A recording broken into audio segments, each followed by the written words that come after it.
अस्सलाम वालेकुम and very good morning तमाम देखने वालों को सिटी एफएम में खुशामदीद। मैं हूं आपकी मेजबान जीनत सरफराज और उम्मीद करती हूं कि आप सब लोग खैरियत से होंगे। सुबह का आगाज बेहतरीन अंदाज में कर चुके होंगे और एक नई सुबह हमें मिली है। जिंदगी में हर रोज जब एक नई सुबह होती है तो साथ ही साथ हमें एक बड़ा ही खुशगवार सा और बड़ा ही एक पॉजिटिव मैसेज भी देती है कि जिस तरह से रात के बाद दिन चढ़ता है और एक नई सुबह आती है, इसी तरह से हमारी जिंदगी में कितनी भी ज्यादा प्रॉब्लम्स हों, कितनी भी ज्यादा परेशानियां हों, मुश्किलात हों, कितना भी हम क्रूशल हालात में हो, ऐसा जरूर होता है कि गम के बादल छट जाते हैं और एक खुशगवार सी सुबह हमारी मुंतजिर होती है। तो हमेशा से जब भी आपकी जिंदगी में कुछ भी डाउनफॉल चल रहा हो, कोई भी नेगेटिव चीज हो रही हो, आपको जहां पे लग रहा है कि मेरे साथ कुछ अच्छा नहीं हो रहा, तो उस पर डिप्रेस होने की बजाय ये सोचकर अल्लाह ताला की जात का शुक्र अदा करें कि इसके बाद एक ऐसा वक्त आने वाला है जो कि इस तमाम मुश्किलात का, इन तमाम परेशानियों का अजाला कर देगा और आपकी जिंदगी में कुछ बहुत बेहतरीन होने वाला है। तो अच्छे वक्त की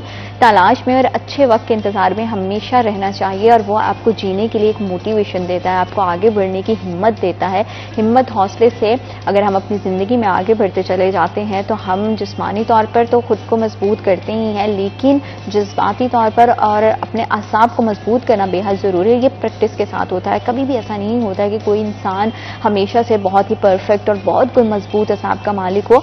आपको अपनी जिंदगी में कुछ चीजें खुद करनी पड़ती हैं, एफर्ट्स खुद पुट करनी पड़ती है और उसके बाद आप देखिएगा कि आपकी जिंदगी में चीजें बेहतर होने लगती हैं। जब हम एक बार किसी भी टारगेट को अचीव कर लेते हैं, फिर हमें पता चल जाता है हमारे अंदर की कैपेसिटी क्या है, क्या हम कितने मुश्किल हालात का सामना कर सकते हैं। तो हमेशा से अपनी इंटरनल कैपेसिटी को एनहांस करने की कोशिश करें, इंक्रीज करने की कोशिश करें, ताकि आप अपनी जिंदगी की मुश्किलात को बआसानी उसको टैकल भी कर सकें और उसको शिकस्त देकर अपनी जिंदगी में आगे बढ़ सकें। अल्लाह ताला आप सबके लिए बहुत सारी आसानियां पैदा करें। मौसम के सूरत हाल जाना भी बेहद जरूरी है ताकि आप आसान अंदाज से अपना पूरा दिन का शेड्यूल बना सकें और चीजें अपनी एक्टिविटी प्लान कर सकें। और उसके लिए हमें चलना पड़ेगा हमारे सेगमेंट टुडेज वेदर की जानिब।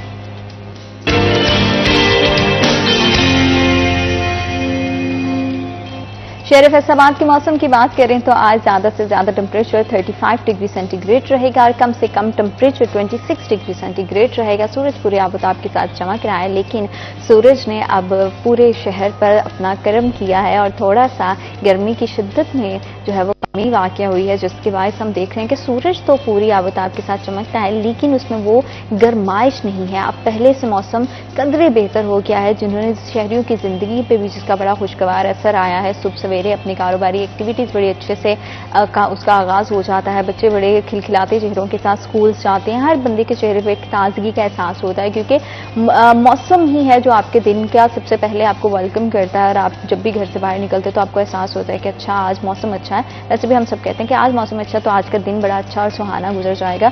तो इसलिए मौसम का हमारी जिंदगी में बड़ा अमल दखल रहता है। लेकिन जब भी आप घर से बाहर निकलते हैं तो सन प्रोटेक्शन का इस्तेमाल जरूर करें, क्योंकि देखते हैं कि गर्मी की शिद्दत भले ही कम हो गई है, लेकिन सूरज की खतरनाक शुआएं आपकी स्किन को डैमेज कर सकती हैं। तो इसलिए जरूर सन प्रोटेक्शन का इस्तेमाल करें। अपनी बॉडी को इंटरनली हाइड्रेट रखने के लिए पानी का मुनासिब इस्तेमाल करें और साथ ही साथ अगर मर्द हजरात हैं तो वो हेलमेट का इस्तेमाल जरूर करें। इससे तो ट्रैफिक के कवानीन की पासदारी भी होती है और साथ ही साथ आप बहुत सारे पोल्यूशन से और सूरज की रेज़ से बच सकते हैं। तो एक ही काम करने से बहुत सारे आपको बेनिफिट हो सकते हैं। तो इसलिए जरूर इस तरह की छोटी छोटी चीजें अपनी लाइफ में किया करें, जिससे आपकी जिंदगी आसान हो और दूसरों की जिंदगी को भी आसान करने की कोशिश किया करें। फैसलाबाद के हवाले से अगर हम देखते हैं तो कारोबारी सरगर्मियां सुबह सवेरे से उसका आगाज तो हो जाता है, लेकिन बढ़ती हुई महंगाई ने, टैक्सेस की भरमार ने और जिस तरह से हम देख रहे हैं कि बिजली के निर्ख इतने ज्यादा बढ़ते चले जा रहे हैं, उसने कारोबारी जिंदगी को बहुत ज्यादा मुतासिर किया है। चाहे कारोबार बहुत वसी पैमाने पर हो या बहुत छोटे लेवल पे आप, लेकिन फिर भी आपका कारोबार डैमेज हुआ ही है। और उसके असरात क्या जाते हैं कारोबारी तबके पर, आम शहरियों पर और आम शहरियों की जिंदगी पर उसके क्या असरात हैं, क्योंकि सबकी बाइंग पावर कम हो गई है। बाइंग पावर कम होने से जब सेल्स कम होती हैं, दुकानदार परेशान हो जाता है। करेंगे आज हमारे साथ स्टूडियो में हमारे रिपोर्टर्स मौजूद हैं फजील अहमद और मजबूत रॉ मटेरियल के हवाले से किस तरह की मुश्किलात का सामना है, इंपोर्ट करने में क्या मसाइल हैं, किस तरह के चैलेंजेस हैं। देखें जीनत, जो सबसे पहले अगर हम अपनी लोकल मार्केट की बात करें तो हमारी जो लोकल मार्केट है उसके लिए हमें कभी भी धागा जो है कॉटन वो इंपोर्ट नहीं करना पड़ा था, लेकिन इस साल बदकिस्मती से वो भी चाइना से इंपोर्ट किया जा रहा है और उससे हमारी लोकल मार्केट के अंदर रेट्स में काफ़ी डिफरेंस आएगा पिछले सालों की निस्बत। तो जब आप बाहर के ममालिक से रॉ मटेरियल जो है वो मंगवाते हैं, उसके बाद अपनी कोई भी आइटम तैयार करते हैं और फिर आपके मुल्क के अंदर बिजली के नर्ख बहुत ज़्यादा हों, गैस के नर्ख बहुत ज़्यादा हों, जिस पे इंडस्ट्री मेन उसका सारा होता है, उस पर ही चलनी होती है, तो फिर आप देखेंगे कि वो उसके बाद का फिर मरहला है कि टैक्सेस में बहुत ज़्यादा इजाफा किया गया गवर्नमेंट की जानिब से। और ये तमाम चीज़ें जब आखिरकार ताजरों ने तो फिर आम शहरी से ही निकालनी है, ये नहीं कि वो अपनी जेब से डाल के कारोबार करेगा, उसने मुनाफे के लिए दुकान बनाई है। और ये तमाम जो चीज़ें हैं, अपने रॉ मटेरियल दूसरे मुल्कों से मंगवाने के बाद अपनी लोकल ज़रूरत को भी पूरा करें।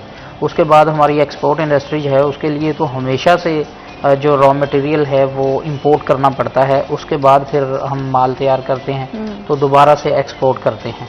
तो ये जो ख़ास तौर पर हमारे रॉ मटेरियल हैं, इनकी इंपोर्ट अगर बंद होती है, हमारे मुल्क के अंदर ये तैयार हों, तो इससे काफ़ी फ़ायदा, काफ़ी हद तक फ़ायदा पहुंच सकता है। इंपोर्ट रॉ मटेरियल की सूरत में ज़्यादा हो रही है, एक्सपोर्ट उतना ज़्यादा, जब मैन्युफैक्चरिंग हो जाती है तो एक्सपोर्ट की वो रेशियो नहीं है, इससे कारोबार कितना मुतासर हुआ है? देखें जीनत, जो हम मटेरियल मंगवाते हैं ना, रॉ मटेरियल एक्सपोर्ट के लिए, वो तो उतना ही आता है जितनी ज़रूरत होती है, वो एक्सपोर्ट हो जाती है। इंपोर्ट, असल में हमारा इंपोर्ट ग्राफ ऊपर क्यों जाता है? वो ऊपर इसलिए जाता है कि हम जो हमारी इंडस्ट्री है, टेक्सटाइल इंडस्ट्री, उसकी ही ज़्यादा एक्सपोर्ट है हमारी। 65% के करीब एक्सपोर्ट है हमारी टेक्सटाइल इंडस्ट्री की मईशत के अंदर। तो जो इंपोर्ट का ग्राफ है वो हम दूसरी चीज़ें, लग्जरी चीज़ें जो मंगवाते हैं उसकी वजह से ऊपर जाता है, जिसकी वजह से हमारी मईशत जो है वो हमेशा वो पंजाबी में कहते हैं कि डामाडोल रहती है, बिगाड़ का शिकार है। हाँ जी। तो इसमें आप ये देखें कि कॉस्मेटिक्स की चीज़ें जो हैं वो इंपोर्ट होती हैं। इसके अलावा दूसरे जो गाड़ियाँ, लग्जरी गाड़ियाँ या फिर दूसरा सामान, ये चीज़ें जो हैं इनको कम इंपोर्ट होना चाहिए, बल्कि हमारी जो एक्सपोर्ट में चीज़ें इस्तेमाल होनी है हमारी टेक्सटाइल इंडस्ट्री में, सिर्फ आप वो इंपोर्ट करें ताकि हमारा इंपोर्ट का ग्राफ जो है वो एक्सपोर्ट से ऊपर ना जाए। बिल्कुल सही है। जब वो इंपोर्ट का ग्राफ ऊपर नहीं जाएगा, एक्सपोर्ट का ग्राफ ऊपर रहेगा, तो हमारी मईशत भी बेहतर होगी, मुल्क के अंदर महंगाई जो है वो भी कम होगी। तो इससे फिर जो महंगी बिजली है या गैस है वो इतना ज़्यादा फील नहीं होगा, ना एक्सपोर्टर को और ना ही लोकल इंडस्ट्री मालिक। बिल्कुल ठीक है। हम अपने रोज़मर्रा रूटीन में, अपने प्रोग्राम में हमेशा से ताजर बरादरी की बात करते हैं, तो कपड़े के लिहाज से भी हमने बात की है, या डिफरेंट तरह के हम देखते हैं कारोबार, उसके लिहाज से बात की है, सोने की बढ़ती हुई कीमतें और फिर उसकी वजह से लोगों की ख़रीदारी में कमी आना, इस पर बात की है। लेकिन एक और बड़ी इंपॉर्टेंट चीज़ है जो कि अभी मौजूदा सूरत हाल में हो रही है, क्योंकि एक वेडिंग सीजन भी स्टार्ट हुआ है, तो इसमें ख़वातीन का सबसे ज़्यादा फोकस कपड़ों और ज्वेलरी और जूतों के अलावा कॉस्मेटिक्स पे होता था। तो अभी उसकी खरीदारी में कितनी ज़्यादा कमी आई है कॉस्मेटिक का, और कॉस्मेटिक खरीदने वालों की बाइंग पावर कितनी कम हुई है, या ख़वातीन कहीं ना कहीं एडजस्ट करके अपनी वो ज़रूरत को पूरा कर रही हैं? अच्छा जीनत, इस तरह से है क्योंकि जैसे आपने एक बहुत ही, आप कह रहे हैं कि अच्छी बात भी है और मामूल भी है कि ये वाला जो सीज़न है, सर्दियाँ शुरू होती हैं तो लोग शादियों की तरफ जाते हैं, मुहर्रम भी ख़त्म होता है, सफ़र के बाद लोग ज़्यादातर इस चीज़ को पसंद करते हैं कि इस महीने के अंदर हमारी शादियां हो जाएं।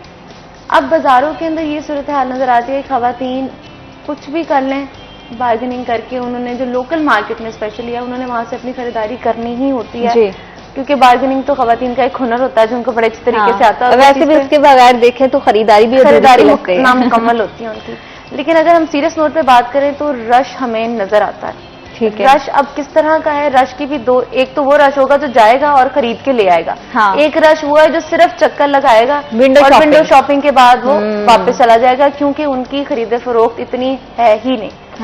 आप अब देखिए, जिस तरह से फजील साहब ने भी बात की है कि चाइना से माल जो है वो इधर आ रहा है। अब इस वक्त हम अनारकली जो बड़ी मशहूर है फैसलाबाद में भी, वहां पे चले जाए तो वहां पे ये माल इस वक्त पड़ा हुआ है, और उसकी कीमत कितनी है? जो आप वेडिंग ड्रेसेस होते हैं उनकी कीमत आप कह ले 12,000 से ऑनवर्ड्स है।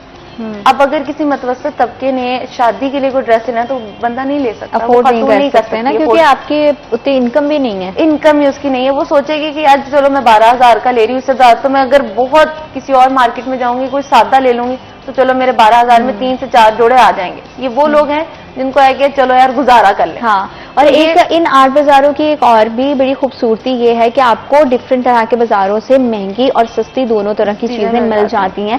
मतलब खवातीन को पता है कि कौन सा बाजार महंगा है और कौन सा बाजार मतलब एवरेज में चीजें मिल जाएंगी, तो खरीदार उस लिहाज से बाजार का रुख करता था कि यहाँ पे मेरी पॉकेट इजाजत दे रही है। जैसे कि आपने अनारकली बाजार की बात की, बानो मार्केट की बात कर लें या दीगर मार्केट्स की हम बात कर ले, तो यहाँ पे हमें पता था कि कंपैरेटिवली चीजें महंगी मिलती हैं और दीगर बाजारों में थोड़ी सस्ती मिलती हैं। लेकिन अब सूरत हाल ये हो गई है कि सस्ते बाजार में भी खवातीन 10 बार सोचती हैं कि ये चीज लेनी चाहिए या नहीं लेनी चाहिए। मतलब कि इस हद तक कारोबार भी डैमेज हो रहा है और खरीदार की खरीदारी भी मुतासिर हो रही है।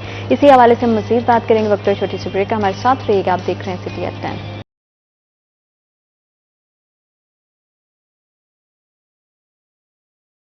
Welcome back after short break. आप देख रहे हैं सिटी एट 10। कारोबार की सूरत हाल बड़ी मांग बढ़ती चली जा रही है और मुनाफे की अगर बात करें तो मुनाफा तो कहीं दूर दूर तक दिखाई और सुनाई दे ही नहीं रहा। बढ़ती हुई महंगाई ने फजिल किस तरह से ताजर बरादरी के जो मुनाफे का मार्जिन है उसे मुतासिर किया है? देखें जीनत, जो मुनाफे का मार्जिन है उसको हम ये नहीं कह सकते कि मुतासर किया है, लेकिन थोड़ा सा कंपैरिजन अगर आप करें हमारी ऑडियंस के लिए, तो लास्ट ईयर से इस ईयर तो फर्क तो आया होगा ना। 15 से 20% जो कीमतें हैं वो बढ़ चुकी हैं इस दफा, और तकरीबन 40% जो कारोबार है वो पिछले साल की निस्बत इस साल डैमेज हुआ है। ये जो ताजर बरादरी है उनका कहना है। लेकिन जो मुनाफे की बात है, देखें जो दुकानदार है वो कभी भी खुद का नुकसान नहीं करता, वो हमेशा जो खरीदार है वो उससे निकाल लेता है पैसे। हाँ। और ये खास तौर पर जो हमारा कपड़े का कारोबार है ना, इसमें आप देखें तो ये वो कारोबार है जिसका कीमतों का कोई भी चेक एंड बैलेंस नहीं होता। ये तो सब्जियां, फल, फ्रूट या फिर दूसरी जो चीज़ें हैं एशिया खुर्दनोश, उनकी तो कीमतें रोज़ाना की बुनियाद पर या हफ्तावार लिस्टें आती हैं, वो चेक एंड बैलेंस उसका रहता है। वो इंतज़ामिया चाहे रखे या ना रखे वो अलग बात है, लेकिन लिस्टें आती हैं। ये वो चीज़ें हैं 8 बाज़ारों के अंदर, आप कोई भी कॉस्मेटिक्स मार्केटें देख लें, कपड़ा मार्केटें देख लें, उनका कोई चेक एंड बैलेंस नहीं। वो अपनी मर्जी से रेट तय करते हैं, अपनी मर्जी से बेचते हैं। वो तो एक वतीरा बन चुका है हमेशा रोने का, हम नुकसान हो गया हमारा, हम मर गए, चले गए, तबाह हो गए, लेकिन कभी भी अपना नुकसान नहीं करता दुकानदार। वो आम शहरी से निकलवा लेता है अपना मुनाफा, और मुनाफे से बढ़कर भी कई बार निकलवा लेता। खास तौर पर आप दोनों ब्रेक में बात कर रहे थे और खवातीन को रेट्स ही ज्यादा बताते हैं। हाँ। खवातीन ये समझती हैं कि जी हम सस्ते ले आए हैं सारी चीजें, लेकिन वो जो मर्द हजरात हैं उनको रेट्स उस तरह का बताते हैं कि उन्होंने किस तरह से बार्गेनिंग करनी है, थोड़ी सी करनी है। खवातीन ने ज्यादा, उनको भी तो साल हो गया। हाँ जी बिल्कुल, दुकानदार अपना नुकसान नहीं करते। हाँ, कारोबार में कमी जरूर आई है, ये आप कह सकते हैं कि कारोबार पिछले सालों की निस्बत कम हुआ है, और काफी ज्यादा जो ऐसे दुकानदार जो छोटे लेवल पे कारोबार कर रहे थे वो कई तो दुकानें छोड़कर चले गए हैं। क्योंकि जब आप एक दिन में 100 या 150 सूट सेल करें तो आपका जो मुनाफा है वो कुछ और होता है, और अगर आपके सूट ही 50 या 40 सेल हों तो उससे आपका दुकान का किराया भी पूरा नहीं होता। बिल्कुल ठीक है। कारोबार जरूर कम हुआ है, और उसकी वजह यही है कि महंगी बिजली, गैस, टैक्सेस, ये सारी चीजें मिलाकर जो है क्योंकि रूट कॉस्ट तो यही सारी चीजें हैं कि बढ़ती हुई एनर्जी की प्राइसेस, और फिर उसके बाद आप डिफरेंट तरह के सोर्सेज होती है। अगर एक दुकान और उस पर दो भी जस्ट सपोज आपने साथ में अपने बंदे रखे काम करने के लिए, अपना स्टाफ रखा है, तो वो भी बड़ा जारी बात है उसकी सैलरीज पे करना। कारोबार तो एक बंदे का बंद होता ही है मरियम, लेकिन साथ ही में 2 से 3 घरों का भी जो रोजगार है वो भी छूट जाता है। बेरोजगारी की वजह से लोग बहुत परेशान हैं। जैसे कि पहले भी हम बात कर रहे थे कि लोगों के अंदर बाइंग पावर इसलिए भी कम हो गई है क्योंकि उनके अखराजात घर के पूरे नहीं हो रहे, रोजगार है नहीं है, और अगर है भी है रोजगार तो रोजगार में और अखराजात में बहुत डिफरेंस आ गया है। इनकम बहुत कम है, अखराजात बहुत ज्यादा है। बेरोजगारी की वजह से आम शहरी की जिंदगी बुरी तरह से मुतासिर हो गई है। बिल्कुल ऐसा ही है। साहब ने भी ये बात की कि मुनाफा रखा जाता है, लेकिन उस तरह से मुनाफा होता हुआ दिखाई नहीं दे रहा। जैसे भी मैंने पहले भी बात की कि रश हमें नजर आता है, लेकिन रश वो वाला है सिर्फ जो चक्कर लगा के चला जाता है, जो सिर्फ पता कर लेता है। अब वो चक्कर लगाने में तो बेचारे उसको कुछ नहीं मिल रहा होता दुकानदार को। वो तो हम अगर बाजार में जाए भी, जो खवातीन जाती हैं उनको बड़े अच्छे तरीके से आइडिया है कि जोर जोर से आपकी खाला फुप्पो की आवाजें आपको लग रही होती हैं कि आप आ जाए, क्योंकि उन्होंने अपनी मार्केटिंग इसी तरह से करनी है। और आप एक गली से गुजरते हो ना, 8 बाजारों की अगर बात करें तो हर दुकानदार ने एक बच्चा खास तौर पर बाहर खड़ा किया है जो कि ग्राहक को अपनी तरफ मुतवज्जो करे। लेकिन मैं कहती हूँ कि शायद वो किसी हद तक अभी चीज कम होती हुई दिखाई दे रही है, क्योंकि लोगों के पास है ही नहीं कि वो जाके उस चीज को खरीद सके। और दूसरी बात, एक तो हमारा वो मतवसत तबका है जिसने जाके खरीदारी करनी है और वो खरीदारी नहीं कर पा रहा। दूसरा वो दुकानदार जो इस वक्त छोटा कारोबार कर रहा है, उसको आमदन भी चाहिए लेकिन उसकी बन नहीं रही। अब पूरा दिन के बाद आपकी बिजली भी इस्तेमाल हो रही है, आपने जो 2 बंदे रखे हैं उनकी तनख्वाह भी जा रही है, आपने 2 टाइम का अगर आप दुकान पे जा खाना खा रहे हैं तो वो भी आपका लग रहा है। और अगर 2 ग्राहक भी आपकी दुकान पे नहीं आ रहे एक दिन के अंदर, तो इस तरह से पूरे महीने का सर्कल चलाना उस दुकानदार के लिए भी मुश्किल है। अब उसका तो कसूर नहीं है, उसको आगे से जो लेके आ रहा है माल, जितना उसने अपनी दुकान पे रखा हुआ है वो भी महंगे दामों उसको मिल रहा है जो आगे उसने अपनी दुकान पे रखा है। और अब अपने प्रॉफिट के लिए उसने उसमें बेशक 2 रुपए 3 रुपए का मुनाफा खुद भी रखना है। अब इस चक्कर के अंदर जब हमारा तबका वहां जाता है, शहरी जाता है, वो सुन के परेशान हो, तो कहते हैं नहीं पिछली दुकान में तो हमें ये मिल रहा था। अब पिछली दुकान वाला भी अपना मुनाफा बीच में रख रहा है, लेकिन क्यों? क्योंकि वो आप कह लें कि थोड़ा अमीर होगा, उसके पास ज्यादा आप कह लें कि साइशें ज्यादा होंगी, जिसकी वजह से वो अपने लोगों को भी चला रहा है और साथ 1-2 रुपए कम करके लोगों को बहुत होता है कि अगर आपकी शॉप, क्योंकि हमें अगर हम फैसलाबाद के बाजारों की और उसकी शॉप्स को देखें तो कुछ बहुत बड़ी शॉप्स होती हैं, कुछ बहुत छोटी होती हैं। तो बड़ी शॉप पे जारी बात है कि उसके अखराजात भी ज्यादा हैं, ज्यादा लाइट चलेगी, ज्यादा उस पे वो हमें दिखाई देते कि थोड़ा सा चमक धमक भी करनी पड़ती है। लेकिन कुछ कॉर्नर में बहुत छोटी छोटी शॉप्स होती हैं, शायद वो कारोबार बेहतर कर रहे हैं, जगह बहुत महदूद इस्तेमाल कर रहे हैं, तो इस वजह से उनका दूसरी दुकान का बड़ा मुनाफे का और उनकी सेल परचेज का बहुत ज्यादा डिफरेंस आ जाता है। जो बड़ी दुकानों वाले होते हैं एक चीज से फायदा उठा रहे होते हैं, बाजार में कभी जाएंगे तो उनकी दुकान के आगे 2 फट्टे लगे होते हैं। हाँ, वो जो फट्टे पे बेचारे बैठे होते हैं, उनको दिन का कुछ मिले ना मिले, उन्होंने दुकानदार को वापस जरूर देना है, उसे पे करना ही करना है। बिल्कुल, ये एक चीज बड़ी गौरतलब है कि हमारा गरीब तबका इस वजह से भी पिस जाता है। उसको पता है कि यहाँ बैठे रहना है, बेशक ग्राहक आए ना आए, लेकिन जो दुकान में अंदर बैठा हुआ है ना उसको मैंने बिल्कुल, क्योंकि ये डिमांड एंड सप्लाई की चेन, खरीदार और बेचने वाले दोनों के, दुकानदार और खरीदार दोनों के पैरेलल चल रही होती है। अगर खरीदार कम होगा तो अल्टीमेटली दुकानदार पे उसका असर जाएगा। ताजिर बिरादरी के हवाले से टैक्सेस तो सभी पे कर रहे हैं और टैक्सेस पे करने के बावजूद वो फैसिलिटीज उनको नहीं मिल रही। इंडस्ट्रीज के बहुत ज्यादा फंड्स हुकूमत ने रोके हुए हैं, अगर वो रिफंड कर देते हैं तो उससे मौजूदा सूरत हाल में कितनी बेहतरी आएगी? देखें जीनत, जो हमारी इंडस्ट्री है उसके जो रिफंड्स हैं वो तो उनको वापस मिलना होते हैं। और देखें, जो इंडस्ट्री मालिक होता है, सनतकार होता है, उसने काउंटिंग की होती है कि मेरे रिफंड्स कितने बनने हैं। वो उस हिसाब से अपना सारा बजट जो है वो तैयार करके बैठा होता है कि जी रिफंड्स आएंगे, मैं इसका रॉ मटेरियल खरीदूंगा, मैं इससे कोई मिल में ये नई चीज़ लेकर आऊँगा।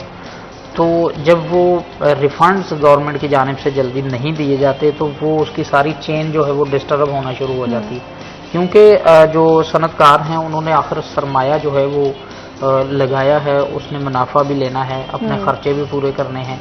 वो ये नहीं कि हर साल वो अपनी जेब से सरमाया लगाता जाए। जो रिफंड्स हैं जो गवर्नमेंट ने कहा है कि आपको मिलने हैं, वो जब उनको मिलते हैं तो वो उससे कोई ना कोई नई चीज, कोई जिद्दत लेकर आते हैं अपनी फैक्ट्री के अंदर, यूनिट के अंदर, मिल के अंदर। तो अभी जो रिफंड्स हैं वो सनतकारों के रुके हुए हैं, जिसकी वजह से उनको मुश्किलात हैं। और आगे आप ये देखें कि दिसंबर का महीना आ रहा है, तो इसके अंदर सबसे ज़्यादा क्रिसमस होता है, तो बहुत ज़्यादा ऑर्डर्स जो हैं वो दीगर ममालिक से, ख़ास तौर पर यूरोप कंट्रीज से वो मिलते हैं। और जब आपके पास सरमाया होगा तो फिर ही आप ऑर्डर्स पकड़ के उनको तैयार कर पाएंगे।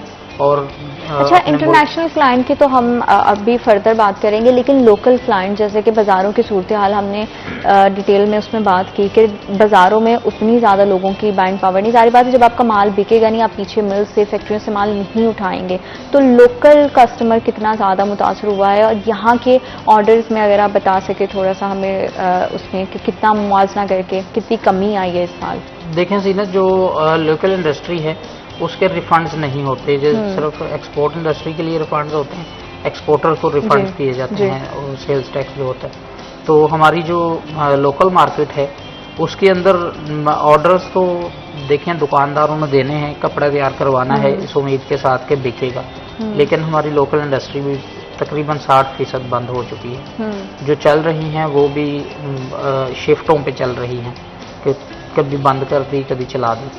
तो लोकल मार्केट जो हमारी कपड़ा मार्केटें हैं वहाँ पर कपड़ा ज़रूर पहुँच रहा है लेकिन सेल नहीं। पिछले साल जिस तरह से कारोबार मुतासर रहा उसकी निस्बत इस साल दुकानदारों ने कम ऑर्डर्स दिए क्योंकि पिछले साल का भी माल पड़ा था। जी जी। तो अब जो ऑर्डर्स दिए हैं दोबारा से दुकानों में माल सर्दियों का जो है वो सजा दिया गया है। अगर वो बिकेगा तो दोबारा से ऑर्डर जाएंगे क्योंकि जो कोई भी सीज़न है ना उसके 3 माह पहले से ऑर्डर उसके जाना शुरू हो जाते हैं और वो फिर जैसे ही सीज़न शुरू होता है तो वो माल आना शुरू हो जाता है। 2-3 माह लगते हैं। लेकिन इस दफ़ा जो है वो आपकी local industry power loom industry जो है वो मालकान ने फैक्ट्रियां सिर्फ इसलिए बंद की हैं कि बिजली महंगी है, एक दूसरा टैक्सेस बहुत ज़्यादा हैं और हमारी लोकल मार्केट कपड़ा मार्केटों से उस हिसाब से ऑर्डर्स भी नहीं आ रहे कि हम इसको चलाकर अपना रोजगार जो है वो चला सकें। बिल्कुल सही। इसका मतलब ये है कि लोकल मार्केटों से भी ऑर्डर्स कम हो गए हैं। उसकी वजह ये है कि लोकल मार्केटों के अंदर खरीदारी कम हो गई है। बिल्कुल बिल्कुल। और खरीदारी क्यों कम हुई है, फिर लोगों का रोजगार मुतासर है, लोगों के पास पैसा नहीं, लोगों को सिर्फ 2 वक्त के खाने की पड़ी है। कपड़ा जो है वो लोगों ने ऑप्शन अपना तकरीबन खत्म कर दिया। हालांकि ये वो सारी चीजें जो कि बेसिक नीड में होती थी और जैसे हमने बात की है तो हमने देखा है कि एक चेन दूसरी चेन के साथ अटैच है, तो जहाँ पे एक घड़ी खराब होती है ना फिर पूरी की पूरी चेन मुतासर होती है और वही सूरत हाल चल रही है कि लोगों की बेसिक नीड में जैसे हम पहले देखा करते थे मरियम कि तालीम है, सेहत है, घर का खर्च चलाना, अखराजात बर्दाश्त करना और कपड़े, ये बेसिक नीड्स हुआ करती थी। लेकिन अभी सब चीजें निकल गई और सिर्फ 2 वक्त की रोटी रह गई है। ये एक बहुत हौलनाक सूरत हाल है, बहुत ही एक संगीन और कहें कि बड़ी दिल खराश हकीकत है जिसको हर रोज हम फेस करते हैं और माशरे में बहुत सारे ऐसे लोग हैं हमारे इर्द गिर्द जो कि इस तरह की सूरत हाल में जूझ रहे हैं जिनके लिए 2 वक्त की रोटी भी बहुत मुश्किल हो गई है। अच्छा, हमारी मुख्तलिफ पार्टीज की जाने से एक नारा लगाया जाता है रोटी कपड़ा और मकान, तो वो आपकी वही बात है कि अब सिर्फ सारा दायरा ना कपड़ा रह गया ना मकान रह गया, अब सिर्फ रोटी के ऊपर आपका दायरा है कि ये पूरी करनी है किसी तरह से, और ये पूरी करना भी लोगों के लिए मुश्किल हो गया है। पहले बचपन में भी हम देखा करते थे और हमारे बड़े भी बताया करते थे कि हर सीजन के ना कपड़े हुआ करते थे, घर वाले बना के देते थे, सर्दी का, गर्मी का, और मौसम चेंज हो रहा है जिस तरह से अब इस वक्त चल रहा है तो एक रेशमी सूट। लेकिन अब आप देखें कि अब ये सूरत हाल है कि जो आपका गर्मी का है ना वही घर वाले कह रहे होते हैं, कोशिश कर रहे होते हैं लोग कि यार चलो कोई बात नहीं, थोड़ा एडजस्टमेंट कर लेंगे, जो पिछले सीजन का है वो आप पहन लेना। तो ये छोटी छोटी चीजें हैं, ये आपकी एक बेसिक नीड होती है जो लोगों से छिन गई है। वो कहते हैं चलो इतने पैसे जाके जो हमने कपड़े खरीदने में ना हम रोटी कर लेंगे, एक दिन का हमारा सर्कल चल जाएगा। ये करते करते लोगों की सूरत हाल आ गई, लेकिन हमारी जो हुकूमत है उसको नहीं पता चल रहा, वो शायद इस चीज से बिल्कुल गाफिल हो चुकी है, उसको समझ ही नहीं आ रही कि हमारी आवाम गवर्नमेंट पॉलिसीज बना रही है लेकिन वो मौजूदा सूरत हाल को देखते हुए ग्राउंड रियलिटीज के बिल्कुल अकॉर्डिंग नहीं है। तो मौजूदा जो हुकूमती पॉलिसियां हैं उसमें किस तरह से बेहतरी लाई जा सकती है और वो किस अंदाज से और मजीद बेहतर हो सकती थी, इस हवाले से भी हम बात करेंगे। वक्त छोटी सी ब्रेक, हमारे साथ रहेगा, आप देख रहे हैं सिटी एट 10।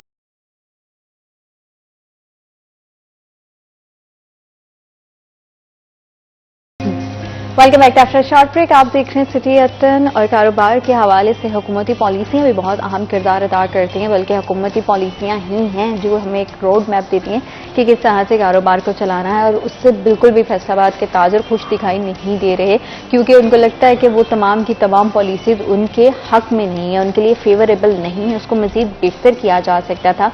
स्टेक होल्डर्स को ऑन बोर्ड लेकर उनके प्रॉब्लम्स को सुन के उसके बाद उसका हल निकाला जाता और उसके अकॉर्डिंग पॉलिसीज बनाई जाती तो ये बेहतर थी। लेकिन हुकूमत सारे का सारा मलबा IMF पे डाल देती है। तो फजील, क्या कारोबार में जो बिगाड़ आ रहा है उसके पीछे का सबब हम ये कह सकते हैं कि IMF की शराइत हैं?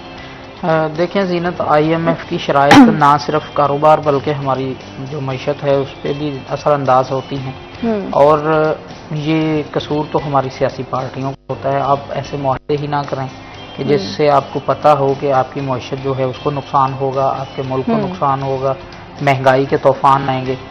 आपके पास माहिर मुआशियात सारे होते हैं, बहुत हर पार्टी दावे करती है कि जी ये हमारा फाइनेंस मिनिस्टर जो है वो सबसे अच्छा है, तो उसको नहीं पता होता कि हमारे मुल्क के लिए क्या बेहतर है, किससे हमारी मईशत जो है वो ख़राब होगी, कि कैसे मुआहदों से महंगाई का तूफान आएगा।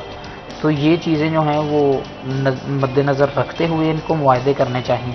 और जो पॉलिसीज़ की बात है, जो हमारा कारोबारी तबका है वो उनका हमेशा इख्तलाफ रहा है, हर गवर्नमेंट से रहा है कि कोई भी गवर्नमेंट अगर इक़्तिदार में आती है तो वो स्टेक होल्डर्स को साथ लेकर कोई भी फैसला नहीं करती। लेकिन माजी में हमने इतना ज्यादा कॉन्फ्लिक्ट, इतना ज्यादा एतराज़ात नहीं देखे थे कि अगर 10 पॉलिसीज बनाई गई हैं तो एक भी पॉलिसी पर उनका इत्तेफाक नहीं हो, स्टेक होल्डर्स का, ताजर बरादरी का, उनको लगे कि सारी की सारी पॉलिसीज हमारे अगेंस्ट हैं। कोई 1, 2, 10 पे तो 10 में से कोई 2, 4 पे तो आप इत्तेफाक करते ही थे, लेकिन इस बार एक भी पॉलिसी उनके हक में नहीं है। इंडस्ट्रियलिस्ट बिल्कुल खुश नहीं है हुकूमत की बनाई हुई पॉलिसी से।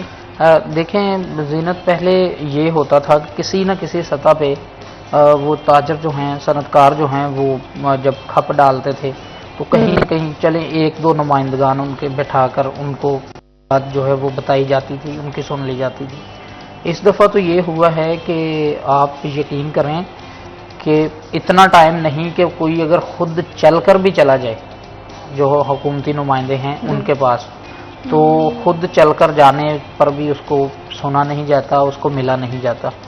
जब 16 माह की गवर्नमेंट थी पाकिस्तान मुस्लिम लीग नून की, तो उसमें आप यकीन करेंगी कि हमारे फैसलाबाद चैम्बर ऑफ कॉमर्स का एक वफद गया था उधर जी।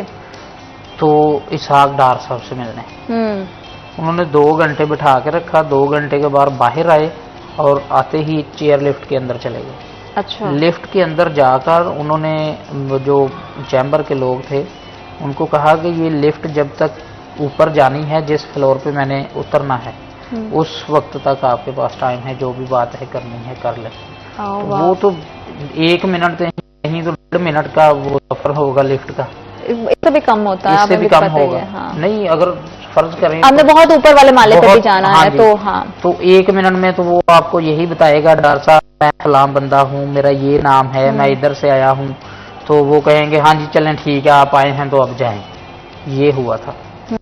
तो आप फिर कैसे तवक्को करते हैं ऐसे लोगों से कि वो आपके जो सनतकार हैं, जो आपकी मईशत को लेकर चलते हैं, जो आपके मुल्क के लिए ज़र मुबादला दूसरे सुनने को भी तैयार नहीं है ना।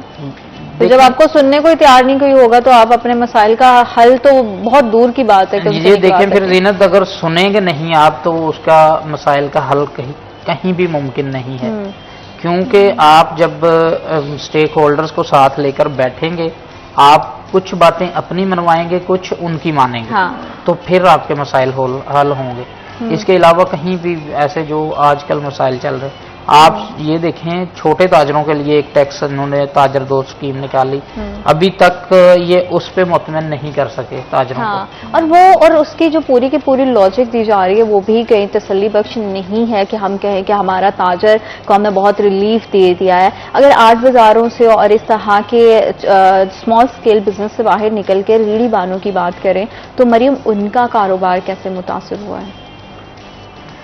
तो हमारा गरीब तबका है, हम कहते हैं कि कारोबार कर लो, नौकरी ना करो। ये हमारा एक आप कह लें कि स्टिग्मा है जो बहुत ज्यादा सुना भी जाता है। हाँ।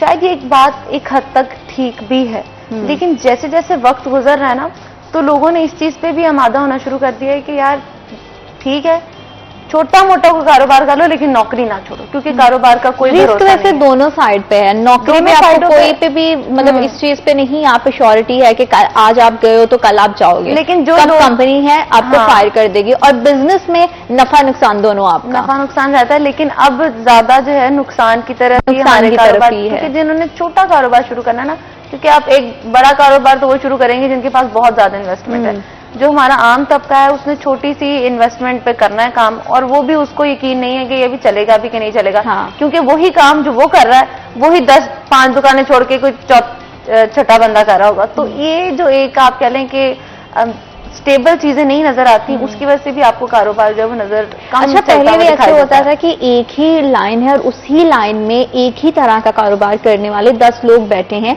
और कारोबार बहुत अच्छे से चल रहा था। लेकिन अब जो मार्केट के हालात आ रहे हैं ना, तो हर बंदे की कोशिश होती है कि ग्राहक मेरी तरफ आए। तो वो क्या करता है कि वो 10 रुपए की चीज एक बंदा 9 रुपए की देना शुरू कर देता है, अगले बंदे की कोशिश होती है चलो 7 रुपए में दे दूं, लेकिन मेरा कुछ ना कुछ इसमें बन जाए, जितना उसका मुनाफे अपना मार्जिन कम से कम कर लेता है, लेकिन उसकी कोशिश होती है कि मेरी चीज बिक जाए। अब ये सूरत हाल आ गई है। अब पहले तो ये होता था ना कि अगर 10 दुकानें हैं तो 10 पे 10 दुकानों पे हमें ग्राहक दिखाई देते थे। अब पूरी गली में कोई एक आध दुकान होती है जिसपे हमें कोई रश दिखाई देता है, वरना एक दो ग्राहक आए, देखा और चले गए। बाकी ही यही वजह है, और उसकी वजह से बेचारा जो दुकानदार है उसका भी नुकसान हो रहा था। वो भी सोच रहा था कि मैंने तो 2 रुपए कम भी कर लिए, उसके बावजूद यही सूरत हाल है, क्योंकि वो खरीदार जो आया है उसकी अब जेब इजाजत नहीं दे रही। हम अब इन चीजों को, जो आप कह लें कि होती तो जरूरत ही है, लेकिन हमने अब उसको ख्वाहिश का नाम दे दिया। हम कहते हैं कोई बात नहीं, ये अगले माह पूरी कर लेंगे। वो जो अगला माह है वो नहीं आ पाता, इंसान की ख्वाहिश भी खत्म हो जाती है, और फिर आहिस्ता आहिस्ता आप उस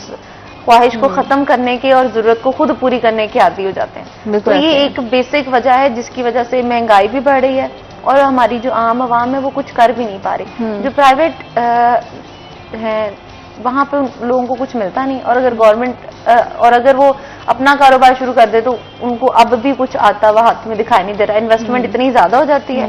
फॉर एग्जाम्पल कुछ लोग अपना बेचारे घर गिरवी रख देते हैं, माँ का जेवर बेच दिया कि चलो कारोबार, हालात जिससे भी वो गुजर के जाते हैं, और उसके बाद भी जब उनको कुछ नहीं मिल रहा होता तो उसके बाद मायूसी आती है। फिर अल्लाह माफ करे जो ये लोग मर जाते हैं, खुदकुशी कर लेते हैं। तमाम चीजों के वजह हम देख रहे हैं कि आज हमारी सोसाइटी में क्राइम रेशियो बहुत ज्यादा है, और उन्हीं के साथ साथ एक बहुत ही बुरी और एक जो इस साल हमने चीज देखी है कि सुसाइड रेशियो भी बहुत ज्यादा बढ़ा है।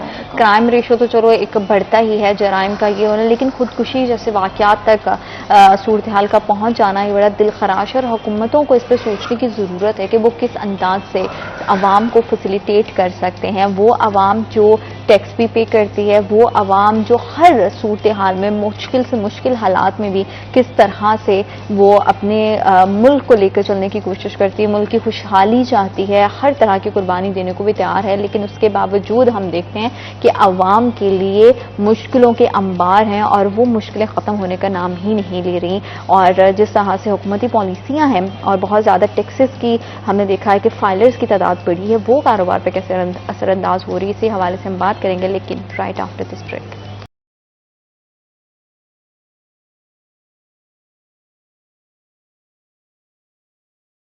Welcome back after short break. आप देख रहे हैं सिटी एट 10। और टैक्सेस के हमने देखा कि जब इनकम रिटर्न टैक्स की बारी आई तो उसकी तारीख में भी तौसीह कर दी गई, और 14 अक्टूबर तक उसकी तारीख मुकर्रर की गई, जिसके बाद एक बड़ी तादाद में फैसलाबाद के ताजर बरादरी फाइलर्स उनकी तादाद में इजाफा हुआ, और लोगों ने बड़ी जिम्मेदारी का मुजाहरा किया। पहले से अच्छे पॉजिटिव इम्पैक्ट दिखाई दिए, लेकिन फजील फाइलर होने के बावजूद आपको लग रहा है कि उनको उनके कारोबार के लिए कुछ पॉजिटिव मरात या कुछ पॉजिटिव चेंजेस उनके कारोबार में आई हैं?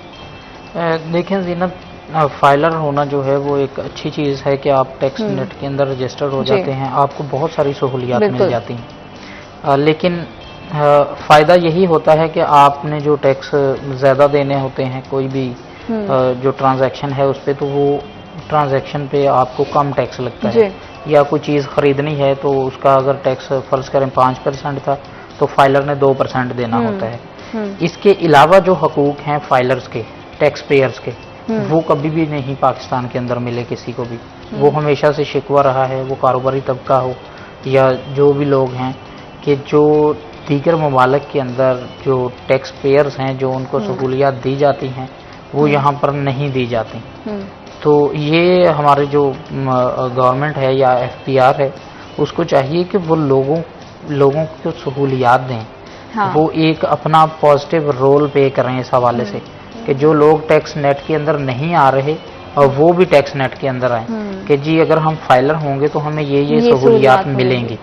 तो जब आप ये अपना एक जो फेस है वो लोगों को दिखाएंगे तो लोग ज़ाहिरी तौर पर जो डरते हैं FBR में, FBR का नाम सुन के डर गए, हाँ। उनका डर ख़त्म करें। डर ख़त्म करेंगे तो आपके जो टैक्स पेयर्स हैं उनकी तादाद बढ़ेगी, और आप यकीन करें कि हमारी जो मईशत है उसकी तबाही में ये भी बहुत बड़ा एक मसला है कि हमारे लोग टैक्स नहीं देते। अभी भी आपकी जो 60% से ऊपर लोग हैं जो आपके टैक्स पेयर नहीं, बिल्कुल ऐसा ही है, और जो टैक्स पेयर हैं सारा बोझ उनके ऊपर है। उनको बजाय सहूलियात देने के उनके ऊपर दिन ब दिन बोझ बढ़ता जा रहा है। तो जो टैक्स नहीं दे रहे उनको ये अदारों का काम है ना कि एक अदारा ही सिर्फ इसलिए बनाया गया है हाँ। कि वो लोगों को इस तरफ लेकर आए। क्योंकि अभी जैसे एक पॉजिटिव तब्दीली ये आई है कि टैक्स फाइलर की तादाद में तेजी से इजाफा हुआ। इस पर हमने बड़ा डिटेल में प्रोग्राम भी किया है, तो लोगों तक ये मैसेज पहुंचा है और उन्होंने अपनी जिम्मेदारी को समझा है। तो यहाँ पे अब हुकूमत की जिम्मेदारी है कि वो बेहतर अंदाज से जितने भी टैक्स फाइलर्स हैं उनको फैसिलिटेट करे, ताकि उस सब चीज़ों को देखते हुए नेक्स्ट ईयर या आने वाले दिनों में अपकमिंग डेज में टैक्स नेट में लोगों की तादाद बढ़े, फाइलर्स की तादाद बढ़े, लोगों को पता चले कि टैक्स पे करेंगे तो हमारे मुल्क की इकोनॉमी बेहतर होगी, हमारी मईशत का पहिया बेहतर अंदाज से चलेगा और उनके कारोबार भी बेहतर होंगे।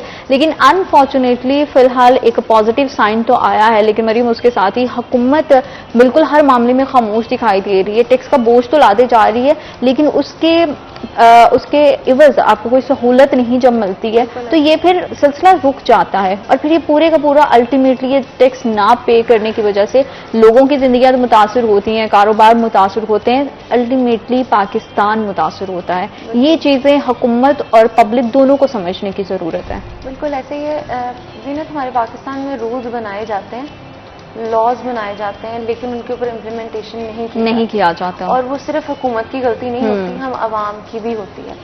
मैंने कई बार ये इस चीज़ का दिया भी है कि हम लोग ट्रैफिक सिग्नल्स पे ज़ेब्रा क्रॉसिंग पे अपनी गाड़ी खड़ी करते हैं, जबकि वहाँ पे क्रॉस लगानी नहीं चाहिए। हाँ।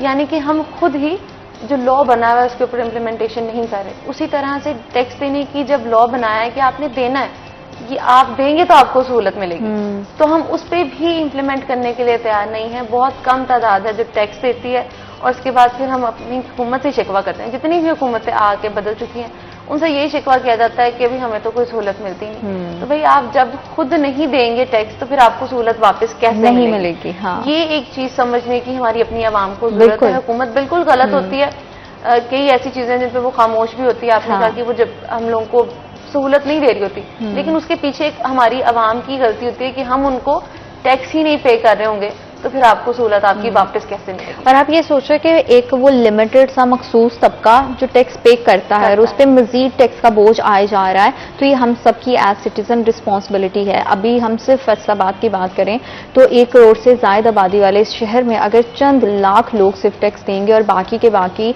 लोग इसी तरह से हाथ पे हाथ धर के बैठे रहेंगे और सिर्फ गवर्नमेंट को ब्लेम करेंगे, तो ये आप में और गवर्नमेंट में कोई फर्क नहीं रह जाता है। तो आप गवर्नमेंट को ब्लेम नहीं कर सकते। अगर हम गवर्नमेंट की बनाई हुई पॉलिसीज पर, उनकी बनाई हुई स्कीम्स और उनकी स्ट्रैटेजीज पर बात करके उनको क्रिटिसाइज कर सकते हैं। हम चाहते हैं कि तनकीद बराए इस्लाह हो, मुल्क के लिए बेहतर हो, तो एज सिटीजन हम लोगों की भी रिस्पॉन्सिबिलिटी है कि हम उस रिस्पॉन्सिबिलिटी को समझते हुए टैक्स की अदायगी बर वक्त करें। उसके बाद हम लोग किसी पर इल्जाम लगाने के या ब्लेम गेम जो करते हैं वो कर सकते हैं। अदरवाइज हमें फिर वो राइट हमारे पास नहीं रहता मरियम कि हम किसी पे कोई उंगली उठा सकें। दूसरा ये कि हम लोग अब टैक्सेस भी उन पे पड़े हुए जिनके पास एहसासे हैं। हाँ। ठीक है, अगर आपके पास एहसासे हैं तो फिर आप उनको पे करना शुरू करें ताकि आपको सहूलत मिले। और सबसे बेसिकली कि हम लोग जब भी किसी चीज के लिए निकलते हैं तो एक हजूम के तौर पे निकलते हैं, कौम के तौर पे कभी कोई नहीं निकलता। एक हजूम निकलता है 10-12 लोगों का और उसके बाद वो वापस बैठ जाता है। कौम ने कभी सोचा ही नहीं। अगर हमें अपने लिए कुछ करना है तो एज अ नेशन हमें ये सोचना चाहिए कि अगर हम टैक्स पे करेंगे तो सिर्फ मुझे फायदा नहीं होगा, मुझसे जुड़े लोगों को भी फायदा होगा, हमारी कौम को फायदा होगा। ये एक चीज सोचने वाली है। लेकिन हम अपनी इंडिविजुअल मैं तो कहती हूँ उनको शाबाश है जो टैक्स पे करते हैं, क्योंकि वो चाहते हैं कि यार चलो मेरी भलाई हो और मेरे साथ, और हम इस चीज को बहुत स्ट्रांगली सपोर्ट करते हैं कि टैक्स पेयर होनी चाहिए। क्योंकि आज हम जो अपने पाकिस्तान में जो हालात हैं, हम आने वाली नस्लों को आज जो देकर जाएंगे वही वो आगे उसको कैरी करेंगी और पाकिस्तान की तरक्की का जो सफर है उस पर वो गामजन रहेंगे। थैंक यू सो मच आप प्रोग्राम का हिस्सा बने। वक्त एक छोटी सी ब्रेक का, will be right back after a short break.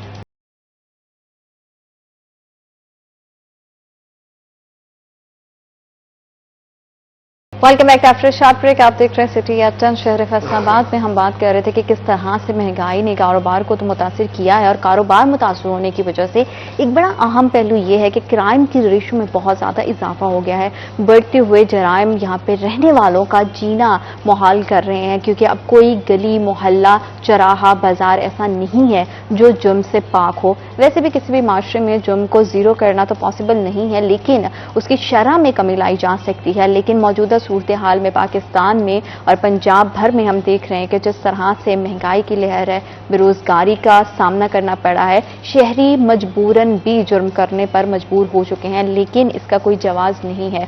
जुर्म जुर्म है, चाहे वो किसी भी मकसद से, किसी भी इरादे से किया जाए, लेकिन उसमें हमारा पुलिस डिपार्टमेंट क्या किरदार अदा कर रहा है और फैसलाबाद के अमनो अमान की सूरत हाल को बरकरार रखने के लिए डिफरेंट टाउन्स में किस तरह से हमारे पुलिस स्टेशन वहां पे केसेस जो रिपोर्ट होते हैं उसे टैकल करते हैं, पुलिस फोर्स किस तरह से कम रिसोर्सेज में अपना काम बेहतर अंदाज से कर रही है, ये हम वक्तन फवक्तन आप तक पहुंचाने की कोशिश करते हैं। और आज हम बात करेंगे लालपुर टाउन के हवाले से कि यहाँ के आम जुर्म क्या है, किस तरह की वारदातें और किस तरह के केसेस सामने आ रहे हैं, इस पे काबू पाने के लिए पुलिस क्या किरदार अदा कर रही है और शहरियों का इसमें कैसा ताउन होना चाहिए, टेक्नोलॉजी कितना अहम किरदार अदा करती है, टेक्नोलॉजी ने कितना फायदा दिया है, कितना ज्यादा टेक्नोलॉजी का बैकअप रहता है, पंजाब हुकूमत की जानिब से जो प्रोजेक्ट लॉन्च किए जाते हैं उसका कितना फायदा होती है, कितनी सपोर्ट रहती है, आने वाले वक्त में पुलिस की क्या स्ट्रैटेजीज होंगी, क्या प्लानिंग होगी, किस तरह से शहर के निज़ाम को और अमन अमान की सूरत हाल को बेहतर अंदाज से चलाने के लिए पुलिस प्लानिंग कर रही है। इस तमाम मौजू पर बात करेंगे। हमारे साथ हमारे मेहमान मौजूद हैं, उनसे मैं आपका तारुफ करवा देती हूँ। हमारे साथ मौजूद हैं एसपी लालपुर टाउन फैसलाबाद रहमान कादिर साहब और उन्हीं के साथ हमारे क्राइम रिपोर्टर तैयब मकबूल। अस्सलाम वालेकुम, कैसे हैं आप दोनों? खैरियत से हैं? बहुत शुक्रिया सर आपके टाइम देने का। सबसे पहले जैसे कि आज हम खास तौर पर फैसलाबाद के टाउन लालपुर की बात करेंगे, तो यहाँ पे मुझे बताइएगा कि किस तरह के जराइम आम है, शहरियों को किस तरह के क्राइम को फेस करना पड़ रहा है, ज्यादातर केसेस किस नौयत के हैं? जी शुक्रिया, पहले तो आपने इनवाइट किया। थैंक जो लालपुर टाउन है ये पूरा एक कंजेस्टेड एरिया है, थिकली पॉपुलेटेड है, अर्बन एरिया है और इसके 7 पुलिस स्टेशन हैं और एक police station women police station है और इसमें ये पूरा एक हब सिटी का जो है वो है। इसमें थाना कोतवाली की बात करें तो उसमें क्लॉक टावर है जी, कचहरी है, इसी तरह सिविल लाइन थाने में दोनों बड़े hospital, allied hospital, civil hospital, Punjab medical college, agriculture university, police station Gulberg में जीसी यूनिवर्सिटी है, धोबी घाट है, बिल्कुल, और इस पूरी कंजेस्टेड आबादी है जी। गुलामदाबाद के मजाफात में बाईपास के साथ वहाँ पे देहाती 2 गांव लगते हैं। रजाबाद एक थोड़ा सा कह लें कि बाईपास के साथ गांव भी हैं और कच्ची आबादियाँ भी हैं जिसमें लोग मुख्तलिफ शहरों से माइग्रेट होकर वहाँ पे आए हुए हैं जी। रेल बाजार उस पूरा कमर्शियल एरिया है, हाँ जी। और उसमें आपका प्रेस क्लब भी बिल्कुल, हाँ बिल्कुल। पुलिस स्टेशन रेल बाजार जी। में है। तो जो लालपुर टाउन एक बड़ा बिजी पुलिस टाउन है और इसमें Exactly. काफ़ी ज़्यादा जो कारोबारी सरगर्मियाँ और ऐसा टाउन है जो 24 आवर्स उसमें पुलिस की प्रेजेंस रहती भी है और जी। पुलिस अपना काम करती है। बिल्कुल ठीक है। और सर ये बताइएगा कि ज्यादातर आप क्या देख रहे हैं, आपकी ऑब्जर्वेशन क्या कह रही है कि किस तरह के जुर्म बहुत आम हो चुके हैं और लोगों को, शहरियों को ज्यादातर वो क्राइम फेस करना पड़ रहे हैं और किस डेली बेसिस पर जो केसेस रिपोर्ट होते हैं, अगर हम 10 जस्ट सपोज के 10 केसेस रिपोर्ट हुए हैं तो उसमें से क्या रेशो होगी राहजानी के, चोरी, डकैती या डिफरेंट तरह के जराइम की? जी, वक्त के साथ साथ क्राइम का पैटर्न भी बदल गया है और इसकी जो है एक इजाफा भी हुआ है। लेकिन जब तक ये सोसाइटी है क्राइम रहेगा। पुलिस का काम है क्राइम को डिटेक्ट करना, उसकी प्रिवेंशन के लिए काम करना है। तो अल्हम्दुलिल्लाह फैसलाबाद पुलिस पहले भी क्राइम को डिटेक्ट करती रही, जुर्म करने वाले पकड़े भी गए, सजा भी उनको हुई जी। लेकिन जो मौजूदा हालात है उसमें थोड़ा सा एक बेरोजगारी का फैक्टर काफ़ी पाया जाता है। तो उस हवाले से जो मोबाइल की स्नैचिंग और मोटरसाइकिल चोरी, ये इस किस्म की वारदातें ज़्यादा हैं। बिल्कुल ठीक। दूसरा कि कारोबारी शहर है, इसमें लोगों के लेन देन के मामला काफ़ी होते हैं और कारोबारी लोग चेक की सूरत में लोगों को पेमेंट कर देते हैं, लेकिन चेक जो है वो उसका आगे से आगे चलकर तीसरी पार्टी के पास पहुंच जाता है। और वो जब मामला सामने आता है तो पता चलता है कि जी ये चेक मैंने इसको डायरेक्ट नहीं दिया था, मैंने आज से 5 साल पहले किसी पार्टी को दिया था। तो उसमें भी लोगों को अब थोड़ी सी अवेयरनेस लानी चाहिए कि भी वो जब भी किसी चेक दें तो उसके पीछे वो बतौर गारंटी लिखें या एक स्टाम्प की शक्ल में तहरीर लिखें कि भी ये चेक हम इसको दे रहे हैं और ये इस डेट तक है, ताकि मजीद वो लीगल कॉम्प्लिकेशंस में ना पड़े। बिल्कुल ठीक है। अच्छा तैयब, आप पूरे शहर में होने वाली डिफरेंट तरह की क्राइम एक्टिविटीज को बड़ा बगौर उसका जायजा भी लेते हैं, उसको रिपोर्ट भी करते हैं। हमेशा से हमने ये बात की है कि क्राइम कहाँ पे ज्यादा हो रहा है, किस नौइयत का हो रहा है, लेकिन जो भी मुल्जिमान पकड़े जाते हैं बहुत सारे, क्योंकि मौजूदा हालात की जैसे मैंने पहले ही जिक्र किया कि यहाँ पे लोग मजबूरी के तहत भी अब जुर्म करने लगे हैं, तो पेशा वराना मुल्जिमान या मुजरिम की अगर हवाले से बात करें तो ऐसे अब कितनी रैंक, अगर आप हमें बता सकें तो ऐसे लोग जिनसे आपकी बाद में बात होती है जो पुलिस कस्टडी में होते हैं, ऐसे कितने लोग हैं जो कि पेशा वराना नहीं है और किसी मजबूरी के तहत जुर्म करने पर मजबूर हैं? शुक्रिया जीनत, बहुत कम रेशो है उन लोगों की जो मजबूरी में जराइम कर रहे हैं, शायद 5 से 6% होगी। ठीक है। अदरवाइज जो कुछ लोग अपनी गलत सोसाइटी की वजह से अपने दोस्तों के पीछे लग के जुर्म में आ जाते हैं। कुछ लोग, जैसे हम आपके प्रोग्राम में लास्ट टाइम भी हमने मेंशन किया था कि आइस नशे पे लगने के बाद अब वो नशा पूरा करने के लिए भी वो ये वारदातें कर रहे हैं। और कुछ एक चंद 1% वो लोग हैं जो छोटे मोटे जुर्म में जेल में जाते हैं। हाँ जी। वहां पर ऑलरेडी डाकू गैंग्स बंद होते हैं, वो उनकी बातें सुन के वो उनको अपनी तरफ तरगीब दे के वो बाहर आके बेचारा उनके साथ मिलके वो भी फिर वारदातें करने में शुरू हो जाता है। बहुत कम लोग हैं जो मजबूरी में कर रहे हैं।